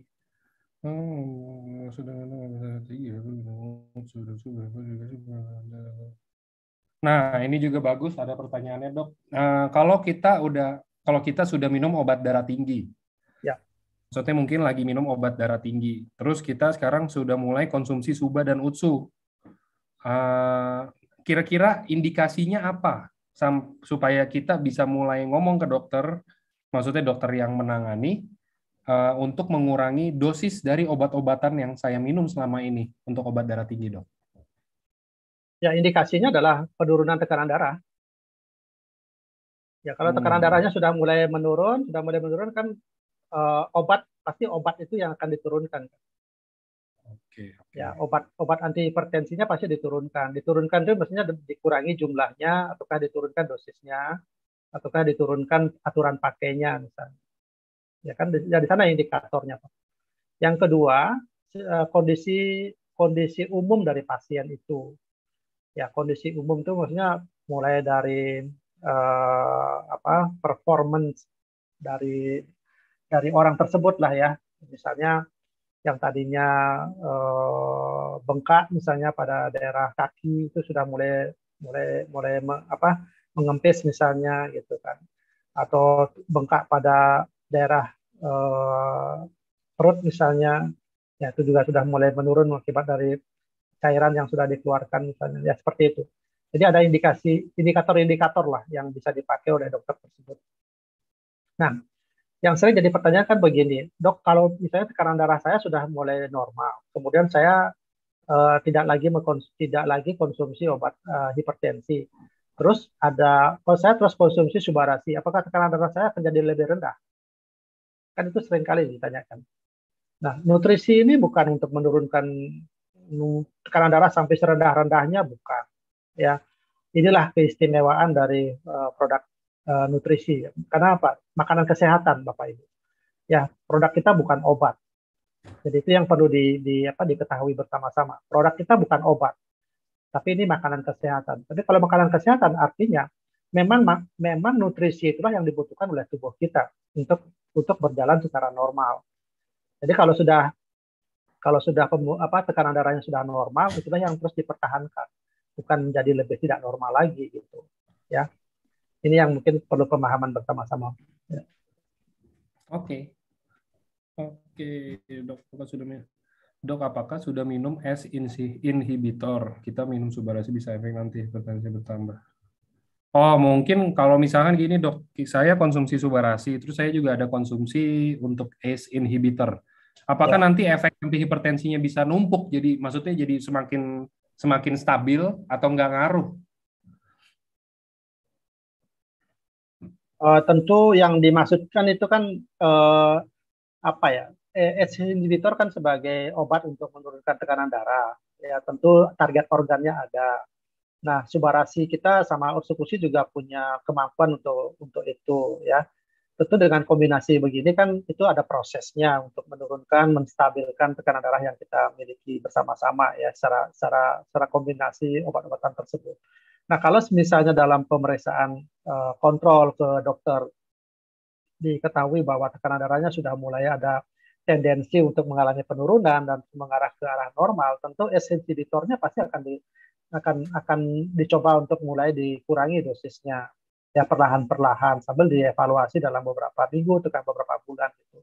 Kalau dengan kondisi kontrol kesekian kalinya diketahui bahwa tekanan darahnya sudah mulai normal, tentu dokter mencoba untuk menurunkan inhibitor.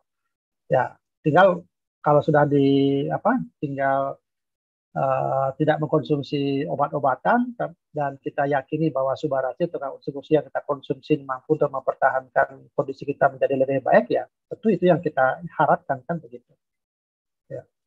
Oke, oke. Nah ini juga ada yang keren lagi menurut saya sih, dok. Kira-kira tadi kan dokter ada kasih foto tuh dok, pertumbuhan rambut ya kita bilang ya. Hmm.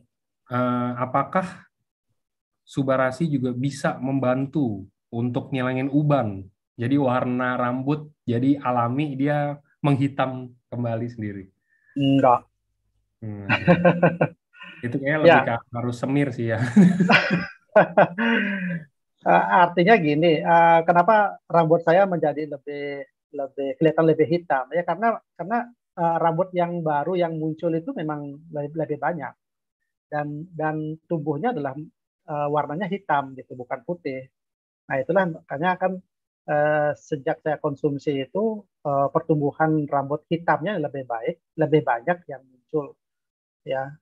Sedangkan sebelum saya mengkonsumsi itu yang terjadi adalah rambut saya jadinya rontok ya.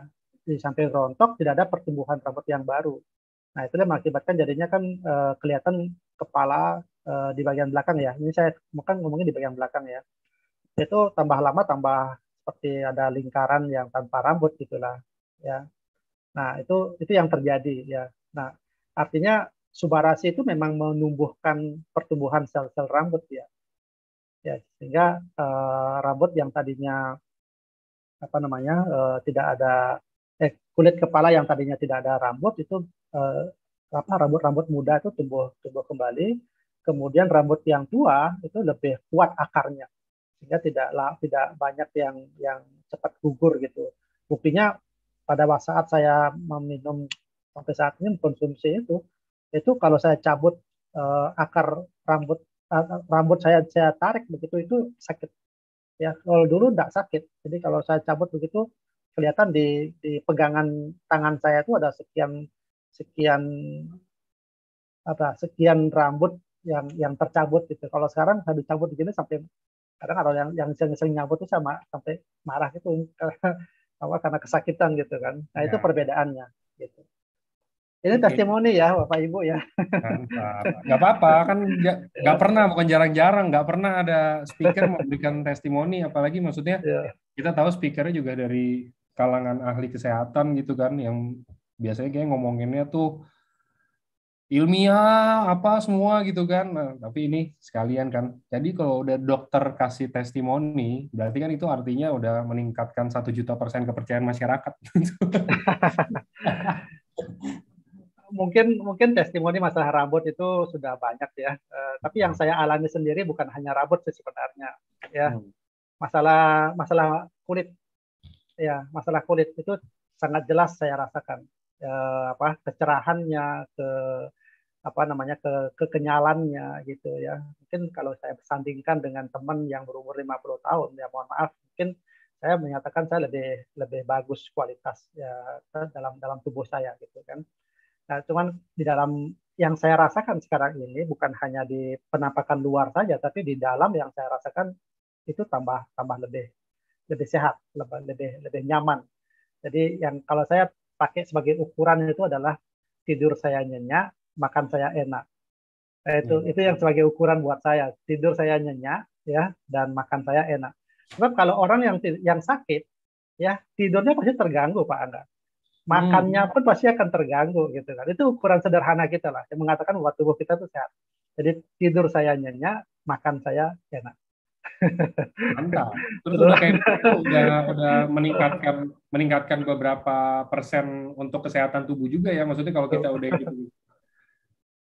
Oke, next. Nah, ini juga nih dok masih tentang penyumbatan pembuluh darah. Nah, kata dokter, mungkin ini kata dokter yang merawat, sumbatan pembuluh darah nggak bisa hilang. Terus gimana? Apakah subarasi dan usus-usus tetap berfungsi? Kalau dokter yang menangani mungkin sampai udah bilang nih sumbatan pembuluh darah nggak akan bisa hilang. Emang ada ya dok? Maksudnya sumbatan pembuluh darah yang nggak bisa hilang atau mungkin sulit hilang gitu? ya sulit hilang ada ya, Hmm. tapi yang sudah hilang juga banyak kan. Iya. Ya, dari cerita-cerita atau testimoni dari pasien-pasien yang mengkonsumsi subaratu maupun usukusi kan. Jadi Hmm. rencananya mau dipasang ring gitu, tiba-tiba setelah diteropong, kok nggak ada sumbatan ya gitu kan. Jadi Oh dokternya iya, juga heran-heran juga kan. iya, iya, betul, Ya, betul, betul. kita mau ngomong apa kalau kalau memang kenyataan seperti itu kan. Jadi kita pun meyakini bahwa yang mentestimoni juga jujur kan terhadap karena ini kan masalah pengakuan gitu kan ya. Ya itu. Yang kedua seperti Pak Budi Darwin misalnya, yang tadinya sudah ada apa penyumbatan, tapi setelah mengkonsumsi ini nggak jadi dipasang ring itu, malah kondisinya tambah sehat gitu misalnya kan. Nah itu siapa yang membantah itu? Karena beliau sendiri sampai saat ini bertambah sehat kok beliaunya. Ya kalau kita tahu kalau terjadi penyumbatan, sumbatannya nggak bisa hilang-hilang gitu kan faktor risiko terjadi terjadi apa namanya cardiac arrest ataukah infark miokard seperti itu kan. Nah itu. Tapi ini kan sekali lagi ini paten ya. Jadi paten artinya kelancaran dari aliran darah tersebut itu kan pasti akan didapatkan oleh semua orang yang mengkonsumsi. Ya ini cuma masalah waktu. Ya masing-masing orang juga berbeda kondisi kondisi tubuhnya, sakitnya pun juga berbeda-beda. Ya, nah itu masalah ini yang tidak bisa kita kita samakan kondisi tersebut. Gitu. Ya. Oke, oke, next. Dokter Buana, kalau EGFR-nya 50 mili per menit per 101,73 meter. Sudah dibawa rujukan, tapi tetap boleh minum SOP Subarasi kah? Thank you. Saya kurang paham nih dok. Mungkin Ya, ini EGFR. masalah masalah filtrasi ginjal ya. Mhm. Apa namanya? Masalah filtrasi ginjal. Jadi saya kira tidak ada salahnya, tidak ada yang dirugikan. Ini sekali lagi Bapak Ibu ya saya sampaikan bahwa produk AFC ini bukan obat. Ya, orang kalau punya penyakit ginjal pasti memang ada batasan-batasannya. Tidak boleh minum obat ini, obat itu. Tapi ini kan makanan kesehatan. Makanan yang memiliki ingredient yang terpilih untuk dijadikan sebagai nutrisi yang memang bermanfaat buat kesehatan kita. Yang terdiri dari sel-sel tubuh kita itu. Itu yang harus kita kita sadari bersama-sama gitu. Jadi kalau saya sih kekhawatiran kita terhadap sakit apapun itu misalnya ya sepanjang itu memang adalah sebagai makanan kesehatan nggak ada salahnya kita konsumsi. Oke. Sudah bisa menyembuhkan. Suba apakah bisa membantu osteoartritis, dok? Karena lutut saya udah bunyi waktu turun tangga. Di ronsen, OA, genu, bilateral, grade 1. Ya kalau masih grade 1 kan masih bisa, sebenarnya masih bisa dimanipulasi ya istilahnya ya. Masih bisa kita perbaiki ya. Jadi silakan aja Pak, apakah ini pasien mau konsumsi Subarasi ya. Yang kita harapkan kan pertumbuhan dari sel-sel rawannya bertambah lebih banyak lagi, cairan-cairan sendinya akan bertambah lebih banyak lagi kan. Intinya kan begini, namanya cell regeneration effect itu ataukah pembuluh darahnya, aliran darahnya ke daerah tersebut yang mengalami kerusakan itu diperbaiki kan. Artinya kita dikembalikan ke usia yang pada saat kita belum sakit gitu kan. Jadi ya memang dalam kondisi yang seperti ini dosis itu memang sangat menentukan juga. Ya dosis kalau orang yang sudah memiliki penyakit seperti tadi, yang sering saya sampaikan adalah dosisnya minimal 2 kali dari dosis yang normal. Jadi itu sebagai pegangan saja. Kalau memang meningkatkan lagi dosisnya itu dipersilakan. Nah khusus untuk yang osteoporosis seperti begini kan semakin ada memang pantangan-pantangan yang memang tidak diperbolehkan, yaitu sesuai dengan anjuran dari dokter ya. Ya, tentu ini kombinasi yang seperti ini harus kita lakukan dengan baik, kerjasamanya dengan baik, agar jangan nanti sudah konsumsi Subarasi, tapi ada pantangan-pantangan yang tidak dijalankan misalnya. Ya, masih berolahraga yang berat-berat misalnya. Ya, masih naik tangga yang terlalu jauh gitu misalnya. Ya, tentu itu pasti tidak akan bisa mengharapkan yang lebih lebih baik lagi gitu ya. Nah, itu maksudnya Pak. Oke. Oke, ini juga ada yang tanya, dok, apakah sakit gigi bisa disembuhkan? Wah, ini untuk sakit gigi, mungkin saya nggak tahu bisa atau enggak. Cuman gini logikanya sebelum nanti mungkin dokter Buana bisa tambahin. Pertama, sakit giginya karena apa?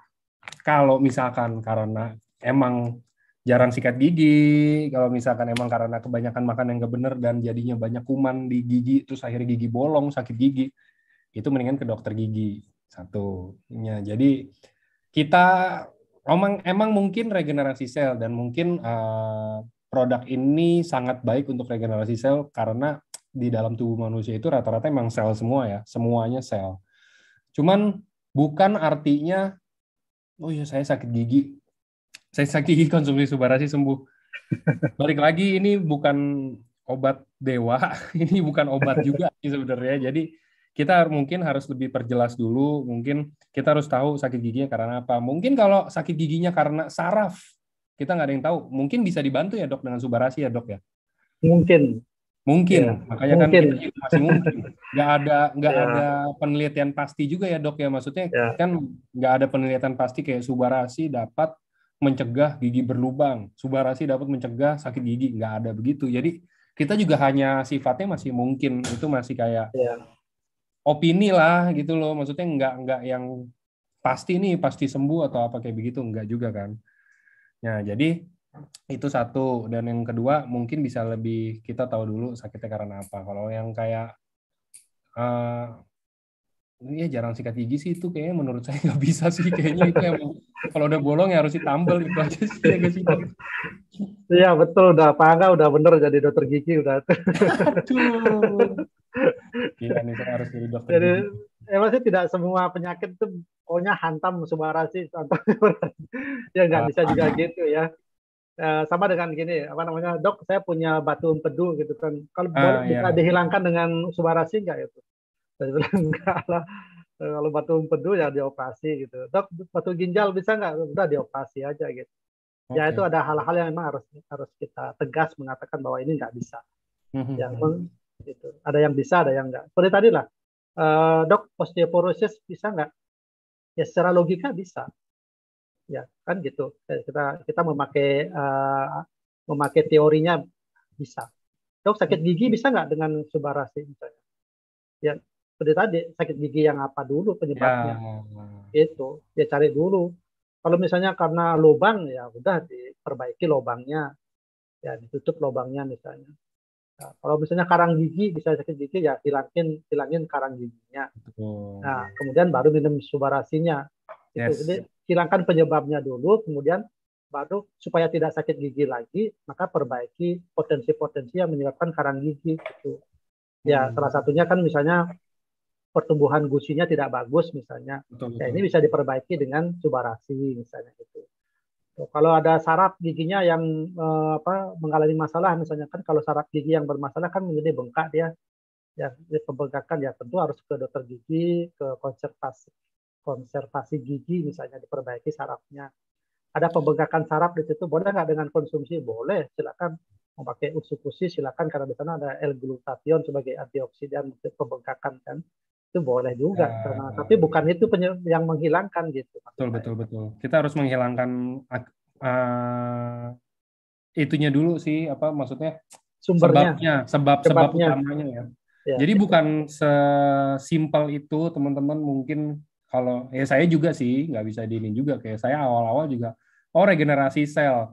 Anggap regenerasi sel ini contoh ya, tapi contohnya mungkin menurut saya ekstrim. Contoh gini, kayak kita umpamain gigi atau bahkan mungkin jari, kita bilang mungkin ada yang kena diabetes terus jarinya diputus, diamputasi gitu ya kita bilang ya. Terus apakah dengan kita konsumsi Subarasi jarinya akan numbuh lagi? Kebetulan kita diciptakan kan manusia ya, kita bukan cicak. Jadi itu Ya, bukan regenerasi sel seperti itu mungkin ya dok ya. Maksudnya betul. regenerasi sel itu kan bisa dari banyak hal. Mungkin kayak nggak semua juga sih, nggak semua yang ada di dalam tubuh ini bisa terregenerasi juga. Mungkin nggak semua, ada beberapa yang kayak contoh, saya pernah ada bikin, oh iya kalau liver atau hati emang bisa meregenerasi sendiri. Jadi kita tuh hanya mengamplify. Jadi kita itu Subarasi ini hanya memperkuat regenerasi. Jadi maksudnya apa sih memperkuat regenerasi? Ini pengetahuan umum buat teman-teman. Maksudnya memperkuat regenerasi itu untuk hal-hal, untuk sel-sel atau organ-organ yang mungkin emang dari sananya diciptakan sama Tuhan emang bisa meregenerasi sendiri. Nah, kita ini hanya memperkuat, bukan hal-hal yang tadinya nggak bisa regenerasi terus karena kita konsumsi Subarasi terus jadi bisa regenerasi lagi. Nggak begitu. Jadi kita hanya amplify sih. Maksudnya kayak memperkuat regenerasi yang memang organ atau selnya sudah bisa meregenerasi dari sananya. Mungkin kayak begitu ya dok ya. Betul. Yes, jadi mungkin bisa membantu teman-teman juga mungkin pengetahuan umumnya tentang Subarasi ya. Oke, dok, dok kalau minum Subarasi dan Utsukushi barengan sama minum air kelapa, boleh nggak? Wah, nikmat banget tuh kayaknya tuh. Mungkin. Ah, kok nggak ada pertanyaan yang lain apa ditanya gitu-gitu sih? Gak apa-apa sih sebenarnya, maksudnya mungkin gini loh dok, maksudnya saya tahu Ah, arah pertanyaannya dok. Arah pertanyaannya mungkin ah, kalau orang-orang biasa kan bilang kelapa itu untuk menetralisir ya dok ya. Jadi ya. mungkin dalam dalam pikirannya sebelum bertanya ini mungkin mereka berpikirnya kalau Subarasi dan Utsukushi ini kayak semacam obat dok. Jadi apakah dengan saya sambil minum kelapa itu mungkin jadi nggak berfungsi produk kita atau apa? Mungkin ke arah sana ya, mungkin saya nggak tahu. Ya, kalau pertanyaannya yang seperti begitu, apakah kelapa akan menurunkan khasiat dan sebagainya? Ya, Yes, yes, itu mungkin yes, akan yes. lebih lebih berkualitas lah pertanyaannya. Ya, Makanya kita harus ombak eh, nih dok. Nggak apa-apa, saya bikin ya, ombak. ya. Saya kira masih masih masih dalam proses yang wajar aja sih kalau air kelapa dicampurkan dengan ini boleh-boleh saja sih. Kan sesama makanan, sesama minuman juga kan. Gitu. Yang kadang Yes. yang masih menjadi gini kan kekhawatiran kan kalau obat-obatan misalnya boleh nggak kalau saya sedang minum obat begini kalau dicampur dengan Subarasi, Utsukushi bisa dicampur nggak gitu. Kalau saya berpikir yang ini aja berpikir yang sederhana saja bahwa produk kita ini kan makanan gitu ya sepanjang makanan kesehatan tidak ada yang membuat sesuatu yang membuat tubuh kita menjadi lebih baik itu kan diturunkan kan gitu Oke, kualitasnya. Kalau saya begitu berpikirnya. Ya. oke, sip.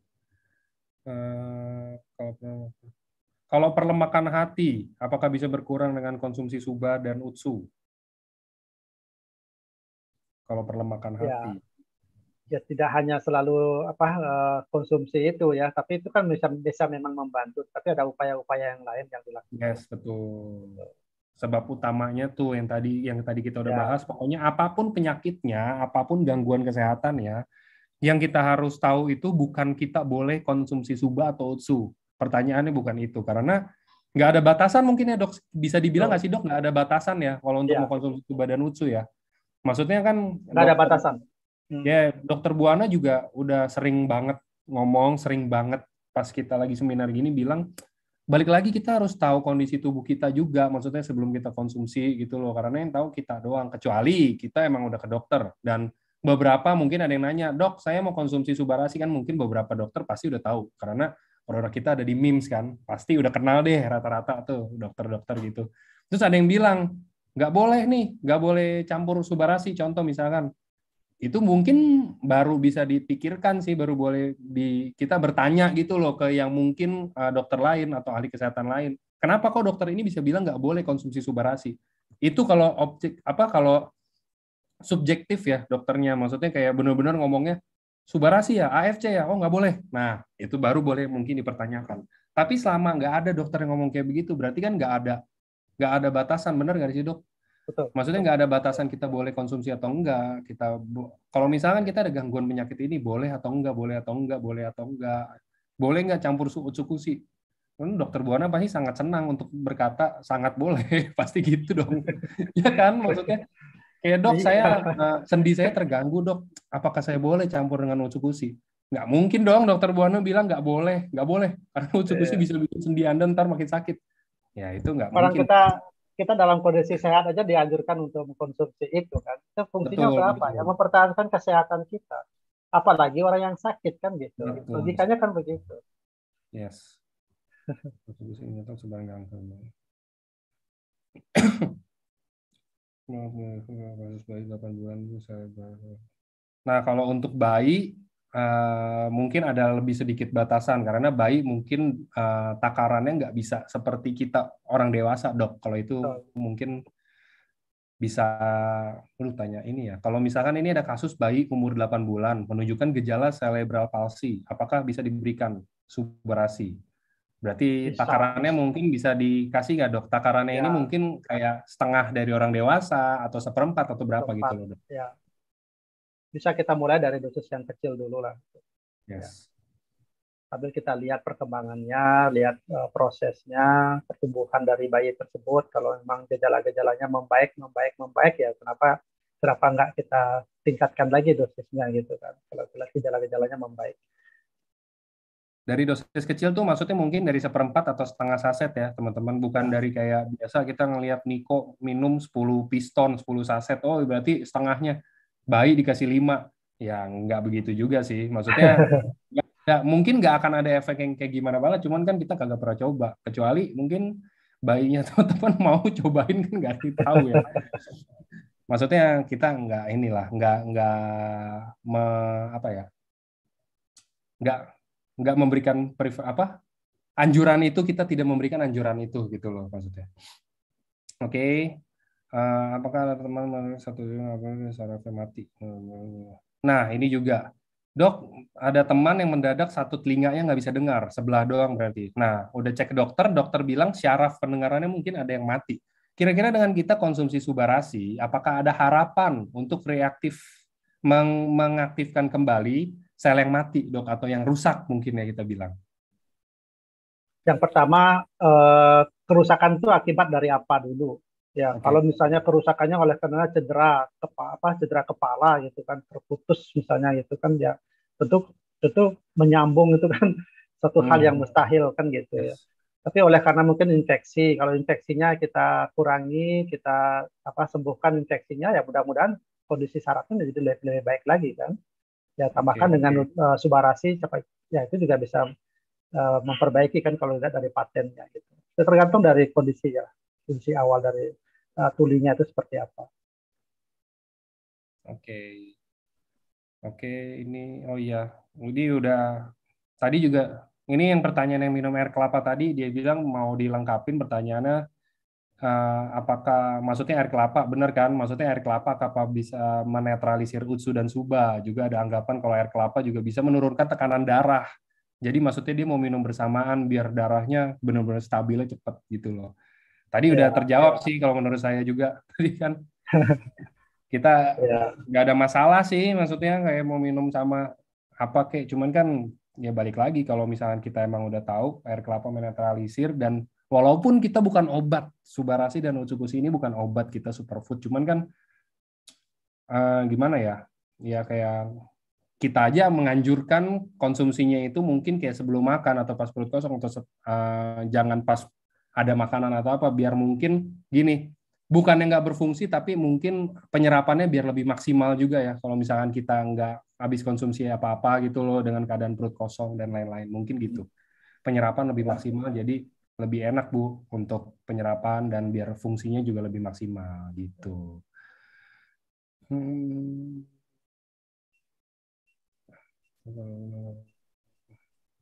Dok, kalau gendang telinga rusak karena pukulan, orang-orang, ya maksudnya kalau gendang telinga rusak karena pukulan, balik lagi kan ke gendang telinga rusak karena pukulan, tapi kita tetap harus tahu nggak sih maksudnya saraf mana yang terganggu gitu kan, apakah gendang telinganya doang atau kayak mananya.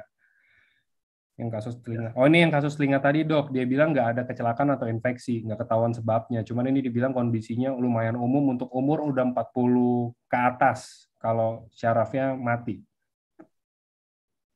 Ya, itu namanya sudden deafness ya kalau gitu ya. Pendengaran apa tuli mendadak gitu ya kalau Yes. memang terjadi seperti itu ya. Regenerasi sel itu kadang bisa memperbaiki. Ya, ada beberapa kasus ya kalau sudden deafness itu perbaikannya melalui terapi hiperbarik namanya ya.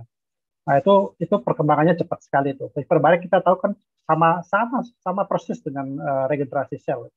Jadi dia memberikan satu asupan oksigen yang 100% gitu.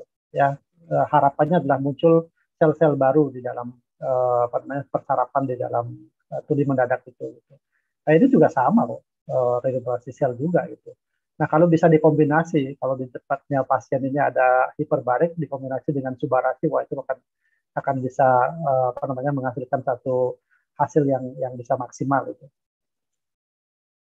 Tapi kalau misalnya tidak ada ya tidak ada salahnya kita coba dengan subarasi. Oke, oke.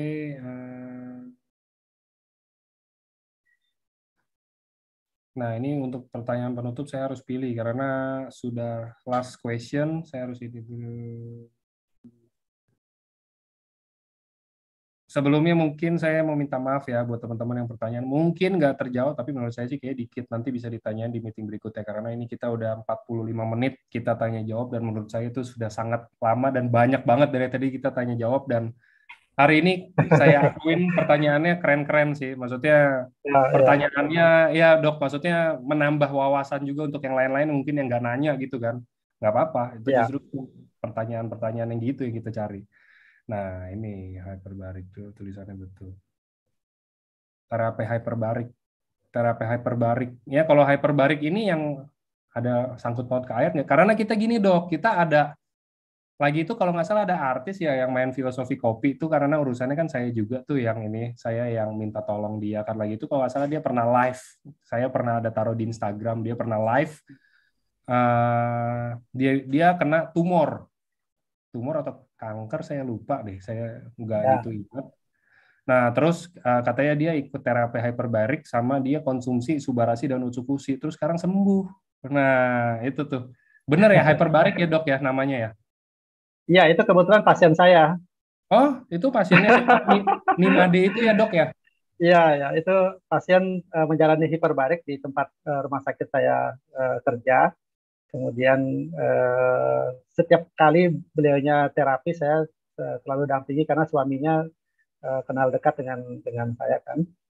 Jadi Oke. kemudian apa namanya, yang saya tahu suaminya memang memberikan konsumsi itu ke orang tuanya gitu. Oke, oke. Pernah saya prospek lah gitu. Nah, iya. Jadi nggak tahu tiba-tiba ternyata istrinya kena itu, kena apa? Kena ada Tumor bener ya? tumor Tumor ya, atau ada ada kanker, tumor, Dok? tumor di otak. Oh, Nggak tahu kalau beliau juga mengkonsumsi Subarasi sama Utsu gitu. Dan sejak pada waktu beliau ada testimoni di IG-nya gitu, baru saya lihat, oh ya syukurlah tuh bisa memperbaiki. Terus sekali ya. lagi apapun itu kombinasinya, apakah yang mana yang menyebabkan ini ya, saling saling ya sama-sama saling menguatkan lah ya, sama Yes. saling menguatkan. Jadi subarasi institusi juga punya peranan di sana, hiperbaliknya juga punya peranan di sana gitu ya. Ya orang bilang ya sangat bersyukur sekali kalau memang kondisinya memang membaik untuk saat ini ya. Itu jadi dari apa? Jadi topik yang hangat.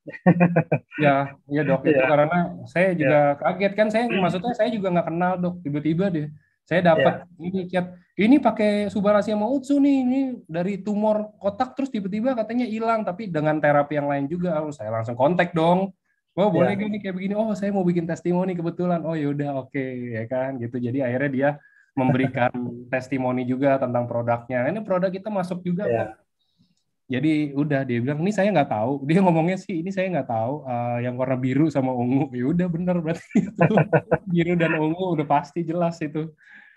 Jadi Ya, gitulah maksudnya itu ini sifatnya bukan yang kayak saya mengedukasi ya ke teman-teman maksudnya kayak tumor atau kanker pasti hilang enggak juga. Cuman ini kan kita menyebarkan kabar baik karena saya tahu lah ya, maksudnya kayak kalau orang udah kena tumor atau kanker tuh biasa ngedrop banget sih biasa pasti kayak wah mati nih gua gitu loh bahasa kasarnya gitu kan ya maksudnya ini kita ya, bahas kayak begini bukan biar teman-teman juga tetap semangat mungkin yang amit-amitnya kena gitu ya maksudnya jadi kayak tetap masih ada harapan masih ada kesempatan juga buat teman-teman bisa sehat lagi karena emang udah banyak yang pulih gitu ya kita bilangnya. Jadi betul. apa salahnya nggak ada salahnya dicoba deh. Kayak dokter Buana juga sering bilang, maksudnya nggak ada salahnya dicoba. Toh kita maksudnya udah nothing tulus juga kalau yang emang kita amit-amitnya udah kena satu penyakit yang kayak begitu, ya udah nothing tulus. Kita mau coba apa aja. Kita kan pasti Ya,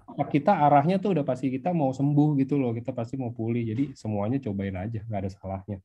Dan mungkin kalau ada sanak saudara atau kerabat kita yang kayak begitu juga kita harus bantu. Tapi bantunya tuh bukan kayak dalam hati tuh kayak wah tumor lu ya gua prospek satu diamond nih bukan kayak begitu maksudnya kita harus ini harus bantuin mungkin kita juga harus supportnya itu dengan apa kita kasih penjelasan oh ini loh bagus produk ini loh untuk ini nggak apa-apa cobain dulu kalau misalkan emang mau ya cobain silakan tapi kalau nggak mau juga jadi paksa juga gitu kan karena itu kan pilihan mereka masing-masing haknya mereka gitu jadi udah pas jam 17 waktu Indonesia Barat, berarti di Dokter Buana pas jam 6 ya jam dok ya. 6 ya. Pas mau makan malam nih kayak Dokter Buananya nih. Jadi saya sudahi acara Ya, hari ini, saya tutup. Thank you Dokter Buana untuk waktunya. sama-sama. Nemenin kita semua Ya, rame-rame hari ini. Hari ini keren topiknya juga. Teman-teman juga nanyanya semuanya bagus-bagus. Saya harus apresiasi itu. Nanyanya biasanya soalnya nanyanya lari-lari ya. Biasanya kalau bahas apa lari-lari. Tapi kalau kali ini kan kita bahas tentang kayak ada lemak dan regenerasi sel dan dampak buruk segala macam gitu. Ya rata-rata oke lah. Maksudnya bisa membantu teman-teman lain yang mungkin nggak sempat untuk bertanya. Jadi nggak usah nanya karena udah diwakili sama teman-teman juga tanya-tanyanya ya kan. Oke. Kalau gitu, thank you sekali lagi Dokter Buana dan thank you buat teman-teman yang ya, udah hadir. Sehat sama-sama. selalu semuanya. Sehat selalu.